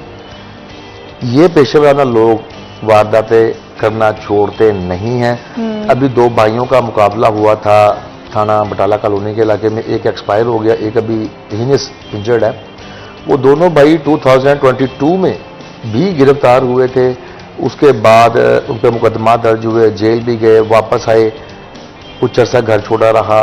कभी पुलिस ने उनको टच भी किया तो मोतजीन ने कहा कि अब ये लोग ये काम नहीं करते। लेकिन अब जब वो उन्होंने बाकायदा डोरफन पर फायरिंग की है, क्रॉस फायरिंग में वो एक एक्सपायर हुआ, एक इंजर्ड हुआ, तब ये चीजें खुली हैं कि वो पिछले 2 साल से ही वारदात कर रहे थे। ओके। अब उनको क्या मजबूरी थी, अच्छा घर है उनका हर लिहाज से, लेकिन वो उन्होंने वो जिस काम पे लगे थे वो छोड़ा नहीं है। नहीं छोड़ा था।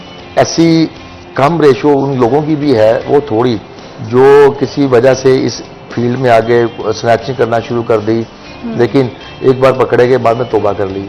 ये बड़े कम लोग हैं, अदरवाइज ये पेशा वराना लोग हैं। ये क्योंकि हम आज के करंटली सूरत हाल में जुर्म को महंगाई के साथ बहुत हद तक जोड़ देते ना, इस वजह से मैंने ये सवाल किया कि महंगाई के पेश नज़र कितने सारे लोग हैं जो कि मजबूरन क्राइम की तरफ आए हैं, और बहुत सारे ऐसे सर लोग जो कि इस तरह से, जैसे कि अभी तैयब ने भी एक एग्जाम्पल दी कि ऐसे लोग जो बज़ाहिर तो बड़ा आपको शरीफ दिखाई दे रहे होते हैं, आम शहरियों की तरह दिखाई दे रहे होते हैं, लेकिन कहीं वो छुप छुपा के ऐसी एक्टिविटीज में मुलव्वस होते हैं। इस तरह के शहरी आम शहरियों के साथ जब रह रहे होते हैं और जराइम की मुख्तलिफ एक्टिविटीज में भी मुलव्वस होते हैं, कितना माशरे के लिए कितने खतरनाक हैं और माशरे में वो अंदर ही अंदर किस तरह माशरे को खोखला कर रहे हैं। जी, ये बात आपकी बिल्कुल दुरुस्त है। रिसेंटली एक पुलिस स्टेशन गुलबर्ग में एक वाक़या हुआ कि एक सुबह को मुलाजिम ड्यूटी के बाद जा रहा था तो घर के पास से मोबाइल और कैश स्नैच हुआ और उसको रेजिस्टेंस पे फायर मार के कत्ल हो गया। तो एक सिंगल पर्सन था, आईनी शाहद भी थे जिन्होंने देखा कि एक ही आदमी जिसने ये क्राइम कमिट किया है। तो वो हमारे लिए बड़ा चैलेंजिंग था कि भी सिंगल पर्सन, इस तरह के लोग होते हैं जो अपने साथ किसी को क्राइम में शामिल नहीं करते, और वो इस बात को बड़ा डेयरिंग था उसका ये स्टेप। तो पिछला क्राइम ट्रेंड चेक किया तो रोज़ सुबह के टाइम सिटी एरिया में एक ही आदमी निकलता था और वारदात करता था। तो पुलिस पहले भी इस पर काम कर रही थी, लेकिन ट्रेस नहीं हो रहा था, क्योंकि ऐसा टाइम है कि वारदात की और उसके बाद वो गायब हो गया, सिंगल था।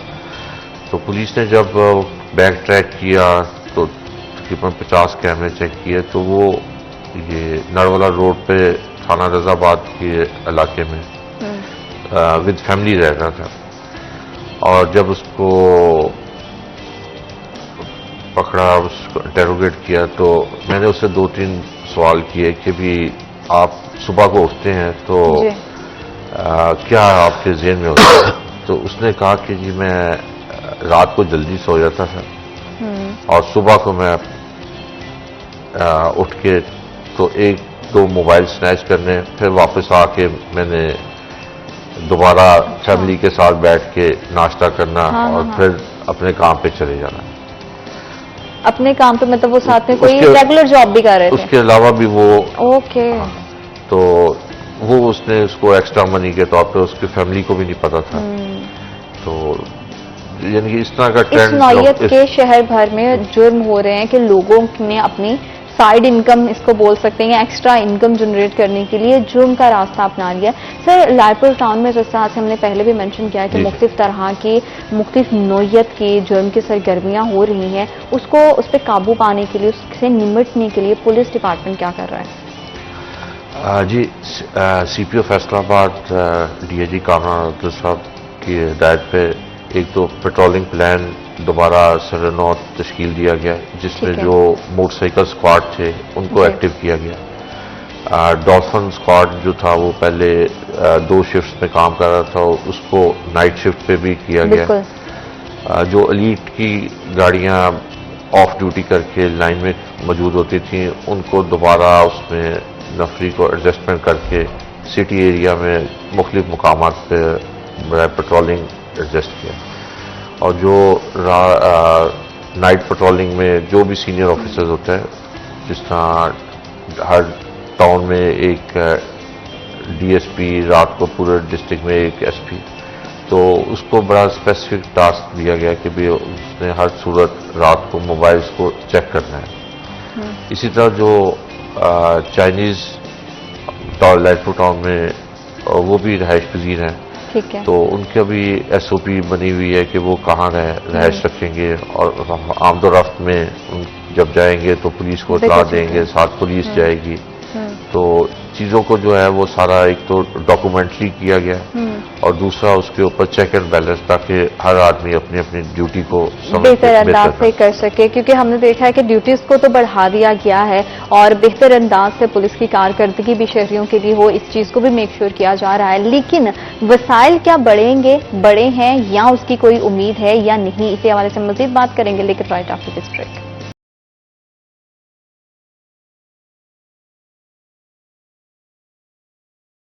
Welcome back after short break. आप देख रहे हैं सिटी एट 10। शहर के मुख्तलिफ इलाकों में तो हम देखते हैं कि बहुत ज़्यादा रश रहता है और वहाँ पे जुर्म की सरगर्मियाँ बहुत सर चढ़ कर बोलती हैं और जुर्म का बाजार बड़ा सरगर्म है। लेकिन कुछ ऐसी जगहें जहाँ पे हम सोच भी नहीं सकते, हमें पता भी होता है, लेकिन फिर भी हम कहीं ना कहीं अपने दिल को तसल्ली दिए बैठे होते हैं कि ये जगहें, ये मकामात जो है वो महफूज हैं, यहाँ पे जुर्म नहीं हो सकता, ये यहाँ पे कैसे जुर्म हो सकता है। उसमें हमारे तालीमी इदारे आ जाते हैं, हमारे सेहत के हवाले से हमारे हेल्थ सेक्टर्स आ जाते हैं, जहाँ पे जिसमें हॉस्पिटल शामिल है। और पहले ही फैसलाबाद के बड़े 3 हॉस्पिटल्स की बात की गई, जिसमें एलाइड और सिविल हॉस्पिटल शामिल है। तो उसे अगर हॉस्पिटल्स की हदूद के अंदर की बात की जाए तो यहाँ पे किस तरह का क्राइम कितना होता है और किस हद तक रिपोर्ट होता है, क्योंकि क्राइम का होना और उसका बर वक्त रिपोर्ट हो जाना ये भी बहुत एक बड़ी चीज़ है। क्योंकि पहले तो हमने देखा है माजी में बहुत सालों तक बहुत सारे जुर्म होते रहे हैं लेकिन रिपोर्ट नहीं होते थे। अच्छी बात अब की ये है कि लोगों ने भी आवाज़ उठाना शुरू की है, हमारा सिस्टम इतना ज़्यादा बेहतर हो रहा है कि अब केसेस रिपोर्ट होते हैं। तो हेल्थ सेक्टर के अंदर की जो एक्टिविटीज़ हैं हॉस्पिटल में स्पेशली, किस तरह के केसेस सामने आते हैं? जी, हॉस्पिटल एक बड़ा वल्नरेबल पॉइंट है जहाँ पे हर वक्त आमदोरफ्त मरीजों की 24 घंटे रहती है। तो पुलिस के लिए ज़्यादा चैलेंज वहाँ पे मोटरसाइकिल चोरी का होता है। ठीक है। लेकिन पुलिस ने वहाँ पे पार्किंग अथॉरिटी के साथ मिलकर वहाँ पे पार्किंग स्टैंड्स भी बनवाए, जहाँ पे बाकायदा टोकन दे के लोग मोटरसाइकिल खड़ी करते हैं। लेकिन जब भी कोई मरीज को एमरजेंसी में आता है तो जहाँ पे एमरजेंसी के सामने मोटरसाइकिल खड़ी करके मरीज को जल्दी में अंदर ले जाते हैं जी। तो वहाँ से मोटरसाइकिल चोरी की शिकायत मिलती है। ठीक है। इसी तरह जो रात को कोई अटेंडेंट्स बाहर सोते हैं तो उनका कोई मोबाइल या पर्स वगैरह की थेफ्ट ड्यूरिंग स्लीपिंग टाइम्स वो भी रिपोर्ट होते हैं। तो उसमें ये भी स्पेसिफिक ग्रुप होता है जो सिर्फ हॉस्पिटल में इस तरह की वारदातें करता है। तो वो ट्रेस भी हुए, जो मुसाफिर थे उनको मोबाइल और कैश उनकी रिकवरी की शक्ल में वापस भी दिया गया। और इस बात का भी ध्यान रखा जाता है कि जो जेल में गए हैं वो दोबारा कब निकले हैं, उनकी CRO के तहत जेल के रिकॉर्ड के मुताबिक, ताकि उन पे अगर वो वहाँ से बेल आउट हो गए हैं तो उनके ऊपर दोबारा काम किया जाए, उनको ट्रेस आउट किया जाए ताकि वो दोबारा इस किस्म के कामों में ना आए। लेकिन अब ये अलाइड हॉस्पिटल और सिविल हॉस्पिटल, इनके अंदर काफ़ी CCTV कैमराज इंस्टॉल हो चुके हैं, उनकी भी रिवैम्पिंग हुई थी। तो उसके हवाले से कैमरा मॉनिटरिंग, CCTV के हवाले से मॉनिटरिंग होके तो काफ़ी हद तक जो इंस्टीट्यूशंस के अंदर क्राइम है उस पर कंट्रोल है। सर, शहर भर में जितने भी ऑपरेशनल CCTV कैमरास हैं, जैसे कि आपने भी हॉस्पिटल की बात की, इसी तरह से हम अपने एजुकेशन सेक्टर की बात कर लें, यहाँ इदारों से बाहर निकलकर फैसलाबाद के 8 बड़े बाजारों की बात करें, पूरे शहर में जितनी भी CCTV कैमरास है, चाहे वो इंतजामिया की गवर्नमेंट की जानिब से लगाए गए हों या लोगों के साथ ही हों, अहम तजारती मराकज़, तालीमी मराकज़ और सेहत के हवाले से जितने भी सेक्टर हैं उन तमाम की एक्सेस पुलिस डिपार्टमेंट के पास मौजूद है। इसमें किसी तरह की प्रॉब्लम्स या चैलेंजेस का सामना करना पड़ रहा है क्या पुलिस डिपार्टमेंट को? जी, इसमें जो CCTV कैमराज हैं मुख्तलिफ लगे हुए, वो जब ये मुहर्रम या कोई इवेंट होता है तो उस पर बाकायदा उनके साथ तमाम के साथ अटैच करके कारोबारी CCTV जहाँ पे लगे हुए हैं बाज़ारों में, उनको अटैच करके तो सारा मॉनिटर किया जाता है। तो अब फैसलाबाद में अनकरीब सेफ सिटी प्रोजेक्ट लॉन्च हो जाएगा, तो उसमें पूरा सिटी एरिया जो है वो कैमरास के साथ कवर हो जाएगा। तो अभी भी जब हम मार्केट्स में या कोई अंजुमन ताजरान के साथ मीटिंग्स होती हैं तो उनको हमारा पहला जो सजेशन यही होता है कि आप लोग CCTV कैमरास लगवाएं, ताकि एक तो चौकीदार की नज़र से तो चले कुछ देखता ही होगा, लेकिन जो CCTV में जेन्युइन चीज़ रिकॉर्ड आ जाएगी वो उनके लिए भी फ़ायदेमंद है। और अगर स्ट्रीट पे या बाहर कोई क्राइम होता है तो वो उससे हम भी मदद हासिल कर लेते हैं। बिल्कुल ठीक है। जैसे कि हमने अपने पहले प्रोग्राम्स में भी ये बात की है कि मंशियात का कारोबार बहुत आम हो गया है और बहुत धड़ाधड़ उसकी खरीदो फरोख्त का सिलसिला जारी है और तालीमी इदारे भी इससे महफूज नहीं हैं। तो इस टाइम पे फैसलाबाद के जितने भी तालीमी इदारे हैं उनमें कितने केसेस ऐसे हैं जो सामने आए हैं मंशियात के हवाले से? क्योंकि मंशियात के बाद ही एक मंशियात का आदि मुजरिम ही हम देखते हैं कि माशरे में मुख्तलिफ तरह के जराइम में मुलव्वस दिखाई दे रहा है। जीनत, एक वो लोग हैं जो मंशियात सिर्फ इस्तेमाल करते हैं अपने एडिक्शन के लिए, लिमिटेड उसमें रह के। एक वो लोग हैं जो ये मंशियात फैसलाबाद में या तालीमी इदारों के स्टूडेंट्स को सेल आउट करते हैं। एक वो ग्रोह भी है जो ये मंशियात बल्क क्वांटिटी में बाहर से फैसलाबाद लेके आता है। अच्छा। एडिक्शन वाले लोगों को बआसानी दस्तयाब है, क्योंकि थोड़ी सी उनको एक क्वांटिटी माइनस से चाहिए होती है, वो बड़ी इजी दस्तयाब है। जो लोग फरोख्त करते हैं उनको भी कंपैरेटिवली थोड़ी ज्यादा, लेकिन बल्क क्वांटिटी नहीं चाहिए। जो लोग दीगर सूबों से यहाँ बल्क क्वांटिटी में मनों में टनों में लेके आते हैं, एक्चुअली उनका एहतसाब होना चाहिए और वो चीज रोकनी चाहिए। वो चीज सिर्फ पुलिस ने नहीं रोकनी, कुछ और भी लॉ इन्फोर्समेंट अदारे हैं जिन्होंने ये चीजें रोकनी है कि किसी दूसरे मुल्क से, किसी दूसरे सूबे से पंजाब में ये चीज एंटर ना हो।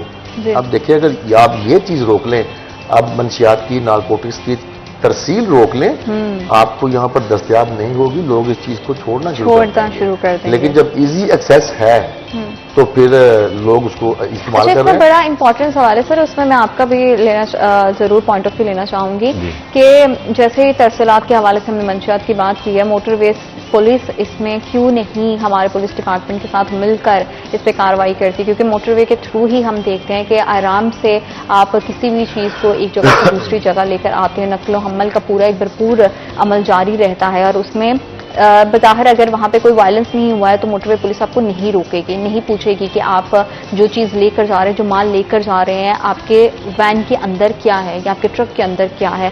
तो इस चीज़ को हाईलाइट करके इस पे काम करने की कितनी ज़रूरत है ताकि मंशियात की नकलो हमल के सिलसिले को रोका जा सके और अपने शहरों को और आने वाली नस्लों को इससे बचाया जा सके। जी, अब मोटरवे जो भी लॉ इन्फोर्समेंट एजेंसीज हैं वो सारी मंशियात के खिलाफ काम तो कर रही हैं। मोटरवे पुलिस भी अपने तौर पे चेक एंड बैलेंस रखती है, सर्विस एरियाज में भी वो चेक कर लेते हैं। तो जो फैसलाबाद की हद तक मैं बात करूंगा तो फैसलाबाद में मोटरवे के जो भी एग्जिट पॉइंट हैं वहाँ पे बाकायदा चेक पोस्ट बनी हुई है जहाँ पे रैंडमली गाड़ियों को चेक भी किया जाता है। उसके अलावा जो CIA और बाकी पुलिस टीम्स हैं वो इनको हैवी मंशियात रिकवर भी होती हैं और उनकी इन्वेस्टिगेशन के लिए नारकोटिक्स इन्वेस्टिगेशन यूनिट NIU वो भी एक स्पेसिफिक है जो लोग स्पेशली ट्रेंड हैं ताकि जो इस तरह के मुद्दे पकड़े जाएं उनकी जो केस फाइल है वो मजबूत बनाई जाए और ताकि वो मुकम्मल उनको एक जब कोर्ट में केस पुटअप किया जाए तो वो उसमें कोई फ्लॉज ना रहे। बिल्कुल ठीक है सर, जैसे आपने कहा कि चेक एंड बैलेंस होता है लेकिन उसके बावजूद हम देखते हैं कि शहर भर में, अभी तो हम सिर्फ फैसलाबाद की बात कर रहे हैं, पूरे पाकिस्तान दूसरे सूबों की भी बात करें तो बड़ी एक वसी पैमाने पर ये कारोबार है जो सरगर्म है। उसके बावजूद, इतनी चेक एंड बैलेंस के बावजूद अगर इस तरह की कोई भी एक्टिविटी शहर के अंदर होती है और मंशियात जैसा कारोबार यहाँ पे चल रहा है तो फिर इसमें हम किसकी नाकामी कहेंगे, पुलिस की या गवर्नमेंट की? जी, ये इसमें पुलिस, गवर्नमेंट, अवाम, वालदैन ये सारे शामिल हैं। सबसे पहले वालदैन का रोल जो है मैं समझता हूँ कि भी जो तरबियत है वो वालदैन ने अपने बच्चों की करनी, पैदाइश से लेकर एक जब तक वो किसी कॉलेज लाइफ तक नहीं जाते। तो रिसेंटली पिछले दिनों एक तो वाक़यात हुए जिसमें एक बच्चे की गुमशुदगी की इत्तला हमें रात को 2 बजे मिली कि जी 5 साल का बच्चा नहीं मिल रहा। तो हम फौरी तौर पे उनके घर गए तो उनसे पूछा कि जी आखिरी टाइम बच्चा कब देखा था। तो उन्होंने कहा जी बच्चा तो हमने आखिरी टाइम दोपहर को 2 बजे के नज़दीक जब उस वक्त देखा था। अच्छा। तो उनसे पूछा कि जी अब आपको रात को किस तरह 1 बजे बच्चे की गुमशुदगी की लगा कि बच्चा नहीं। तो उन्होंने कहा जी जब हमने रात को 1 बजे दरवाजा बंद किया है तो उस वक्त हमें पता चला कि बच्चा नहीं है। मतलब दोपहर 2 बजे से रात के 1 बजे तक घर वालों ने ये नोटिस ही नहीं किया कि बच्चा घर में मौजूद तो नहीं है। मेरा सवाल उनसे ये था कि भी वो बच्चे का अगर उसने कोई भूख या चीज, कहते जी वो पहले भी इसी तरह मोहल्ले से खा लेता था और वो अच्छे वेल एस्टेब्लिश्ड थे, कारोबारी लोग थे। तो मैंने फिर उनको कहा कि भी आप थोड़ा सा। और बच्चा किस एज का होगा? बच्चा 5 साल का था। अच्छा, इतना छोटा बच्चा, मतलब ये भी नहीं कि 10, 12 या 15 साल का बच्चा हो, लगे कि किसी दोस्त के साथ है या उसके घर पर है। 5 साल के बच्चे के हवाले से इतनी गफलत। उन्होंने कहा कि जी बच्चा इसी तरह घूमता फिरता रहता था। और फिर शुक्र है कि वो मसाजिद में ऐलान और पुलिस ने किया तो वो 4-5 घंटे की एफर्ट के बाद वो मिल गया। लेकिन वालदैन की इस तरह की अब वो प्रायोरिटीज बदल गई। कुछ इवन के जो इसमें मैं कहूँगा कि मोबाइल का भी बहुत ज़्यादा किरदार है कि लोग जो हैं वो अपना कोई एजुकेटेड बंदा आदमी तो चलो मोबाइल उसका कोई पर्पज़ होगा, लेकिन जो हर वक्त मोबाइल पे टीवी, फिल्म और यहाँ गेम्स वगैरह लगा के, तो वो जो जिस तरफ डाइवर्शन होनी चाहिए पेरेंट्स की। गुमशुदगी का जो मामला था वो हल हुआ या नहीं? जी, वो ट्रेस आउट हो गया है। हाँ। लेकिन पुलिस को परेशानी, सारे रिसोर्सेज छोड़ के रात के 1 बजे अगले के घर पहुंचना, सारों एफर्ट एक चीज अच्छा जो सर, ये तो एक एक्चुअल केस था जिसमें वालिदैन की भी गफलत आती है, सब चीजें हैं, लेकिन बाज़ औक़ात ऐसे होते हैं, जैसे हम 15 के हवाले से अक्सर बात करते होते हैं कि बोगस कॉल्स बहुत ज्यादा आती हैं, फेक कॉल्स का जो सिलसिला है वो बड़ा आम है। तो पुलिस को भी इस तरह के मसाइल का सामना है कि फेक केसेस रिपोर्ट हों और उस पर पूरी एफर्ट लगे, क्योंकि हमारे पास रिसोर्सेज की भी कमी है, पूरी की पूरी टीम जाए, इन्वेस्टिगेट करे और फिर पता चले कि केस सिरे से था ही नहीं, तो उसमें एफर्ट भी लगती है, वक्त भी लगता है, एनर्जी भी लगती है। तो इस तरह के केसेस अगर रिपोर्ट होते हैं तो उसको फिर पुलिस किस तरह से उसकी ऑथेंटिसिटी को जज करती है, देखती है, परखती है कि ये वाकई केस एग्जिस्ट कर रहा है या नहीं कर रहा? जी, ये बड़ा अच्छा क्वेश्चन है आपका। पुलिस जब भी 15 पे कोई कॉल आएगी तो पुलिस का काम है उस पर रिस्पॉन्स करना। जी। तो जब पुलिस फर्स्ट रिस्पॉन्डेंट वहां पे पहुंचता है तो पता चलता है कि जी ये कॉल गलत की गई, तो लाजमी बात है कि वो सरकारी गाड़ी पे गया, 10 किलोमीटर का फासला तय करके पहुंचा, सरकारी पेट्रोल खर्च किया, और अगर इसी दौरान में कोई दूसरी जेन्युइन किस्म की कॉल आ जाए तो उसका उधर से दोबारा उस पोजीशन पे रिस्पांस करना मुश्किल हो जाता है। और उसमें कई जो जेन्युइन कॉल या जहाँ पे पुलिस का पहुंचना, विक्टिम उसमें बहुत ज्यादा मुतासर हो जाता है, उसका डिस्टर्ब हो जाता है। और इस तरह के खुदारा किसी भी तरह के केस को रिपोर्ट करने से पहले थोड़ा सा जिम्मेदारी का मुजाहरा करते हुए उसकी नौयत को समझा करें, देन रिपोर्ट किया करें। पुलिस की हेल्प करना, ताउन करना शहरियों की जिम्मेदारी जरूर है, लेकिन थोड़ी सी समझदारी के साथ। गुफ्तगू के सिलसिले को आगे बढ़ाएंगे वक्त एक छोटी सी ब्रेक का। हमारे साथ रहेगा, आप देख रहे हैं सिटी एट 10।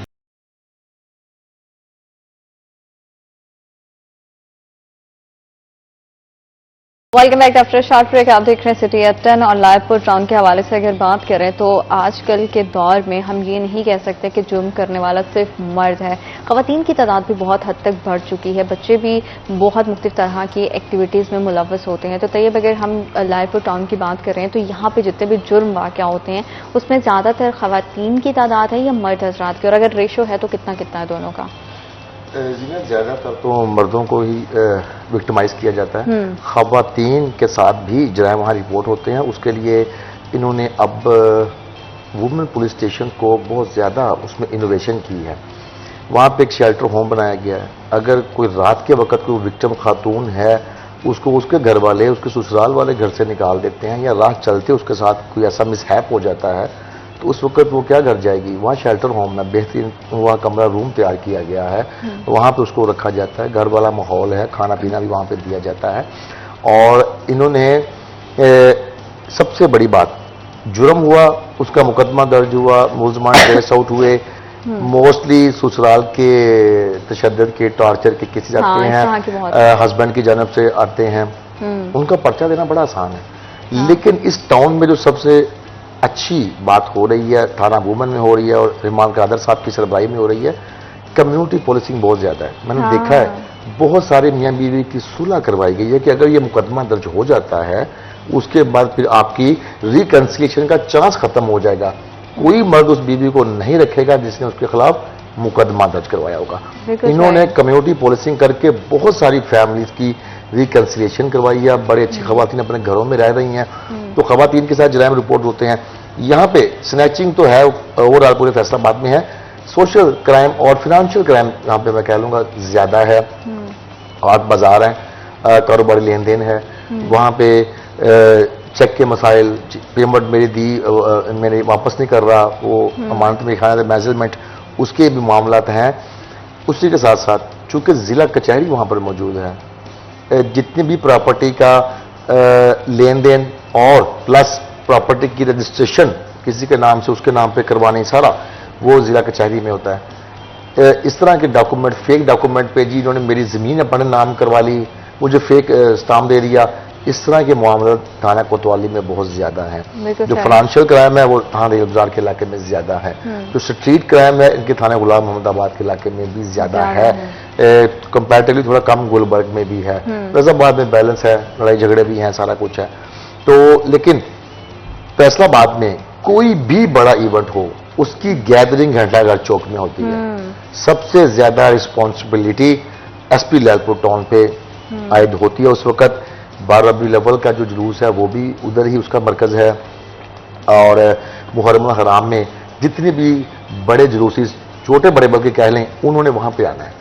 मरकजी मां बारका से निकले, मां बारका हैदिया से निकले, उनका मरकज, उनका जो मेन पॉइंट है वो घंटा का चौक ही है। तो इन तमाम लॉ एंड ऑर्डर सिचुएशन, ज्यादा ताजुर्गों को मसला है, उन्होंने घंटा घर चौक में आकर ही एहतजाज करना है। बिल्कुल ऐसा ही है। Law and order situation. अच्छा, फिर एक तो घंटा घर चौक है, एक इनके इलाके में जिला कौंसल स्क्वायर भी है। हाँ जी। जितने भी पूरे फैसलाबाद के प्रोटेस्ट हैं, किसी को थाना मुरीदवाला के खिलाफ भी कोई इशू है तो वो वहां से गाड़ियां भर के जिला कौंसल चौक में ही आएगा।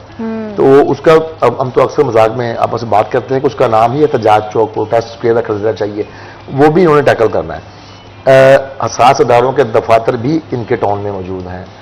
तमाम पुलिस अफसरान की रहायशगाहें भी वहां पर मौजूद हैं। अदालतें भी वहां पर मौजूद हैं। 3 बड़े हॉस्पिटल, सिविल, अलाइड और FIC भी वहां पर मौजूद है। जितनी आप ये देख लें, क्रीम फैसलाबाद की स्टेट बैंक भी इन्हीं के वहां पर मौजूद है। जो चीजें वुलनरेबल प्रॉपर्टीज हैं, वुलनरेबल एरियाज हैं, वो सारे लालपुर टाउन में हैं। हाँ। और यहाँ पे बहुत हर वक्त प्रेशर रहता है, प्रोटेस्ट का प्रेशर।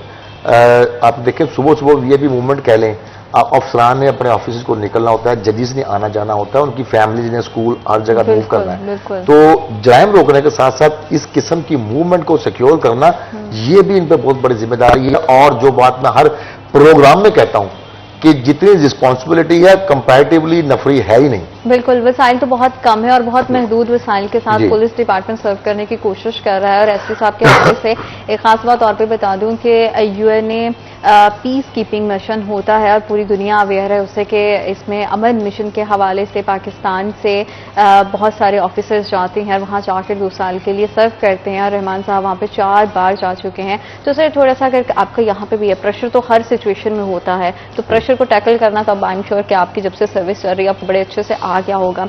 पाकिस्तान में होने वाले जुर्म और यहाँ पे अमन अमान की सूरत हाल को कायम रखना, और फिर आपका एक इंटरनेशनल एक्सप्लोजर भी है, तो इस दोनों का जरा थोड़ा सा अगर आप मुआवजा करके हमें बता सकें, और वहाँ का एक्सपीरियंस आपका कैसा है, किस तरह की वहाँ पे एक्टिविटीज़ होती हैं, कैसे वहाँ पे काम किया जाता है, और पाकिस्तान में उसकी नई, क्योंकि हम बहुत लिहाज से देखते हैं कि पाकिस्तान दुनिया भर से बहुत पीछे है, तो क्या क्राइम के हवाले से, अमन अमान की सूरत हाल को बेहतर बनाने के हवाले से भी पाकिस्तान बहुत पीछे है?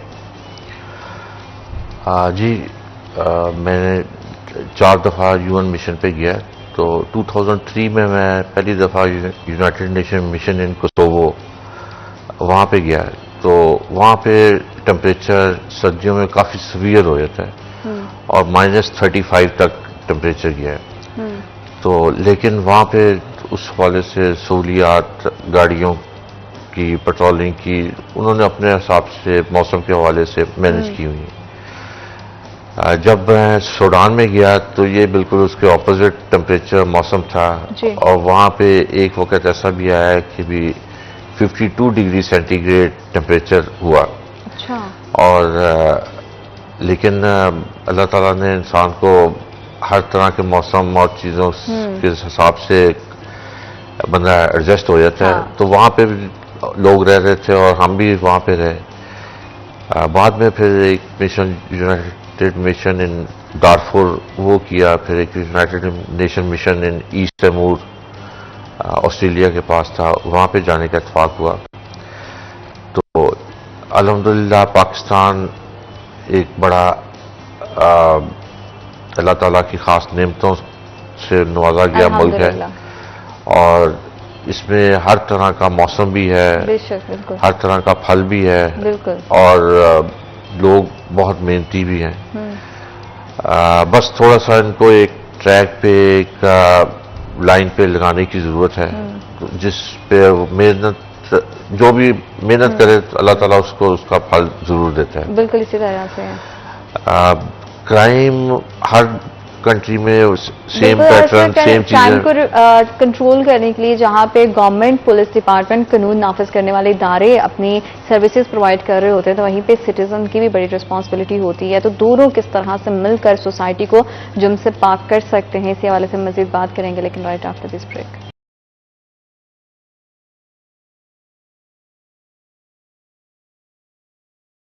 Welcome back after short break. आप देख रहे हैं सिटी एफएम। शहर फैसलाबाद को जुर्म से पाक करने के लिए पुलिस डिपार्टमेंट, कानून नाफिज करने वाले इदारे और हुकूमत पंजाब मिलकर भरपूर अंदाज से कोशिशें कर रही है, लेकिन बारहा हर प्रोग्राम में हम बात करते हैं कि शहरियों की भी जिम्मेदारी होती है। शहरियों को भी अपना ताउन और अपनी जिम्मेदारी का एहसास होना चाहिए और बार बार ये अलार्म इसलिए दिया जाता है ताकि अगर कहीं भी हमारा मैसेज किसी एक बंदे की भी जिंदगी पर असर डालता है या उसे रियलाइज हो जाता है कि उसकी क्या रिस्पॉन्सिबिलिटी है, तो हम समझेंगे कि हमारा प्रोग्राम करने का मकसद पूरा हो गया। तो रिस्पॉन्सिबिलिटीज के हवाले से सर आप क्या समझते हैं कि कम्युनिटी पुलिसिंग को एक तो स्ट्रांग मजीद करने के लिए आप क्या किरदार अदा कर रहे हैं और शहरियों का ताउन इसमें कितना ज़्यादा ज़रूरी हो जाता है? जी, आईजी पंजाब की विजन के मुताबिक फैसलाबाद रेंज में पब्लिक अवेयरनेस सेमिनार भी करवाए गए और उसी हवाले से फैसलाबाद लालपुर टाउन है, उसमें एग्रीकल्चर यूनिवर्सिटी,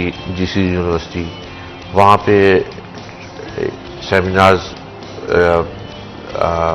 एसएचओ वुमेन ने जाके रिलेटेड टू वुमेन के भी उन जो गर्ल्स स्टूडेंट्स थी उनको अवेयरनेस दी गई कि भी पुलिस के हवाले से कि भी क्राइम हो जाए तो किस तरह उसको रिस्पॉन्स करना है, कैसे पुलिस को रिपोर्ट करना है। इसी तरह जो ट्रैफिक पुलिस है वो भी अपने मुख्तलिफ इंस्टीट्यूशन में जाके अवेयरनेस प्रोग्राम करती है। लेकिन वालिदैन को बड़ा एक बस वो इस्लामी तर्ज ज़िंदगी पे थोड़ा सा चला जाए और उस हवाले से अपने बच्चों की तरबियत की जाए, तो मैं समझता हूँ कि सोसाइटी जो है वो काफ़ी हद तक बेहतर अपना किरदार अदा कर सकती है। अच्छा सर, एक सवाल जो है हमें मुस्तकिल बुनियादों पर आता है सामने, और वो ये होता है कि किसी भी तरह का अगर जुर्म होता है तो उसको रिपोर्ट करने के हवाले से, जैसे आपने भी अभी अर्ज किया कि रिपोर्ट कैसे करना है उसके तरीक़ेकार बताए जाते हैं। ख़ास तौर पर अगर हम ख़वातीन के हवाले से बात करें, वो अपने आप को मंजर आम पर नहीं लाना चाहती हैं, अपनी शनाख्त को जाहिर किए बगैर किस तरह से अपने घर में बैठे हुए या कहीं पे भी हैं, वो थाने तक भी नहीं एक्सेस कर पाती हैं, तो किस तरह से वो पुलिस के साथ कांटेक्ट कर सकती हैं, उसके तरीक़ेकार क्या? अगर वो थोड़ा सा आप एक्सप्लेन कर देंगे तो हमारे देखने वालों के लिए बहुत सहूलत हो जाएगी। जी, इसमें इतला पुलिस, अब मैं अपनी मिसाल देता हूँ कि कई दफ़ा व्हाट्सएप पे मैसेज आता है कि जी मैं इस तरह ये खातून हूँ, मैं कोई प्रॉब्लम है ससुराल में, तो वो एसएचओ वुमन को मैं मैसेज फॉरवर्ड कर देता हूँ, वो उनसे रब्ता कर लेती है, तो चीज़ों को सॉर्ट आउट किया जाता है। लेकिन शहरियों के साथ मेरी ये उनसे इस आपके प्रोग्राम के हवाले से एक मैसेज है कि जब भी उनको कहीं भी कोई क्राइम रिपोर्ट हो, अपने मोहल्ले में कोई आदमी उनको ऐसा लगे कि भी ये कोई क्रिमिनल एक्टिविटीज़ में मुलव्वस है, या उनको लगे कि हमारे साथ वाले हमसाये में किसी खातून के साथ कोई उनको बहू को, बेटी को कोई प्रॉब्लम है, तो वो बिला झिझक हमें रिपोर्ट करें और इंशाल्लाह पुलिस पहले भी रिस्पॉन्ड करती है और आइंदा भी बेहतर तरीके से करेगी। बिल्कुल ठीक है। तो ये एक तो ये होता है कि जुर्म हुआ, वो रिपोर्ट हुआ, उस पर अमल दरामद हुई, शहरियों के डिफरेंट तरह के तासुरात सामने आए, लेकिन तमाम जब जुर्म होता है और पुलिस उस पर इन्वेस्टिगेट कर रही होती है, शहरी भी उसमें इन्वॉल्व हो जाते हैं, पैनिक की सिचुएशन जब क्रिएट हो जाती है या किसी भी तरह से इश्तियाल अंगेजी अगर हम कहते हैं, हमारे लोग बहुत जल्दी हाइपर भी हो जाते हैं, एग्रेसिव होकर एग्रेशन सामने आता है, तो ऐसी सूरत हाल में फिर जब पुलिस की जानिब से कोई भी किसी भी तरह का अमल सामने लाए, अमल सामने आता है, वो रोकने के लिए शहरियों को किसी भी तरह के हथकंडा इस्तेमाल करती है, तो फिर पुलिस के और शहरियों के दरमियान जो एक ताल्लुक है वो उतना सूदिंग नहीं रहता जिसको वो करने के लिए शायद 8 महीनों से कोशिश कर रहे थे। अगर जस्ट एक एग्जांपल दे रही हूँ, वो पूरी की पूरी मेहनत पे पानी फिर जाता है सिर्फ एक किसी इंसिडेंट की वजह से। तो पैनिक की सिचुएशन को कैसे कंट्रोल किया जा सकता है किसी भी सिचुएशन में? ये तो अभी रिसेंटली फैसलाबाद की हम बात करें, वैसे तो पूरे सूबे में स्टूडेंट्स के प्रोटेस्ट चल रहे हैं, फैसलाबाद में भी चल रहे हैं, और बिल्कुल बेबुनियाद, बेसलेस वो प्रोटेस्ट चल रहे हैं। आप प्रोटेस्ट करें, आपका राइट है, हर सिटीजन का राइट है, लेकिन आप उस प्रोटेस्ट में एजिटेशन नहीं ला सकते, आप पुलिस पे पथराव नहीं कर सकते, आप किसी अदर एजुकेशनल इंस्टीट्यूट पे पथराव नहीं कर सकते, आप प्रोटेस्ट के दौरान आने जाने वाले शहरियों को परेशान नहीं कर सकते, आप रोड ब्लॉक नहीं कर सकते। प्रोटेस्ट की भी एसओपीज हैं। हाँ। जब आप वो वायलेशन करेंगे तो पुलिस का काम उस वायलेशन को रोकना है। जो एसओपी है उस पर इंप्लीमेंट करवाना ही पुलिस का काम है, और वो इंप्लीमेंट अब आप आराम से करवाने दे दें या बाई हुक या बाइक हुक करवाने दे दें, फिर पुलिस ने तो फिर वो खत्म करवानी है वो चीज, ताकि ट्रैफिक का फ्लो भी रहे, लोग परेशान भी ना हो, और किसी भी अदर इंस्टीट्यूट की या किसी के घर की कोई प्रॉपर्टी भी डिस्टर्ब प्रोटेस्ट करने वालों के हाथों नहीं होनी चाहिए। तो जो आपने बात की कि फिर ये एक ट्रस्ट डेफिसिट हो जाता है, देखना पब्लिक को ये चाहिए कि पुलिस इस एक्शन पे, बल्कि आप रिएक्शन कह लें उसको, मजबूर क्यों हुई, किन्होंने मजबूर किया। प्रोटेस्ट पॉलिटिकल बेस पे भी होते हैं, प्रोटेस्ट करें, लेकिन जब आप प्रोटेस्ट करते हुए पुलिस का काम है कि आपको लिमिट क्रॉस ना करने देना। हाँ। आपने लिमिट क्रॉस करने की कोशिश करनी है, पुलिस की ये जिम्मेदारी है, उनकी ड्यूटी है, उनका फर्ज है, रिस्पॉन्सिबिलिटी है, वो आपको रोकेंगे। तो फिर जब रोकेंगे, फिर आप लोग जब पुलिस के साथ ही मुजामत करेंगे, फिर पुलिस ये होने नहीं देगी। तो जो हमारे एक संजीदा हल्के हैं, हमारी सिविल सोसाइटी है, उनको ये देखना चाहिए कि हमारे स्टूडेंट्स एहतजाज कर रहे हैं और क्यों कर रहे हैं बेसलेस। हाँ। अच्छा, अगर कर ही रहे हैं तो उसमें वायलेशन नहीं होनी चाहिए। बड़े सीजन अदारों के, बड़े अच्छे अदारों के स्टूडेंट्स को कर रहे हैं। हाँ। क्या सिखाया जा रहा है हमारे तालीमी इदारों में? बच्चों को यही नहीं बताया कि हमने प्रोटेस्ट किया। यही वो मौके हैं जिस पे पता चलता है कि कहाँ पे हम लूप होल्स हैं हमारी सोसाइटी में और कहाँ पे काम करने की जरूरत है। तालीम के साथ जो तरबियत की हमेशा बात की जाती है, तो यहाँ पे उस चीज की अशद जरूरत सामने आती है कि तालीम के साथ साथ तरबियत भी की जा सके, ताकि हम एक महज़ब माशरा तश्कील दे सकें। Thank you so much sir कि आपने अपना कीमती वक्त दिया और आप प्रोग्राम का हिस्सा बने। अल्लाह ताला आप तमाम लोगों के लिए बहुत सारी आसानियां पैदा करे, आप सबको अपनी ज़ुबान में रखे, अपना बहुत ज़्यादा ख्याल रखिएगा। अल्लाह ने के बाद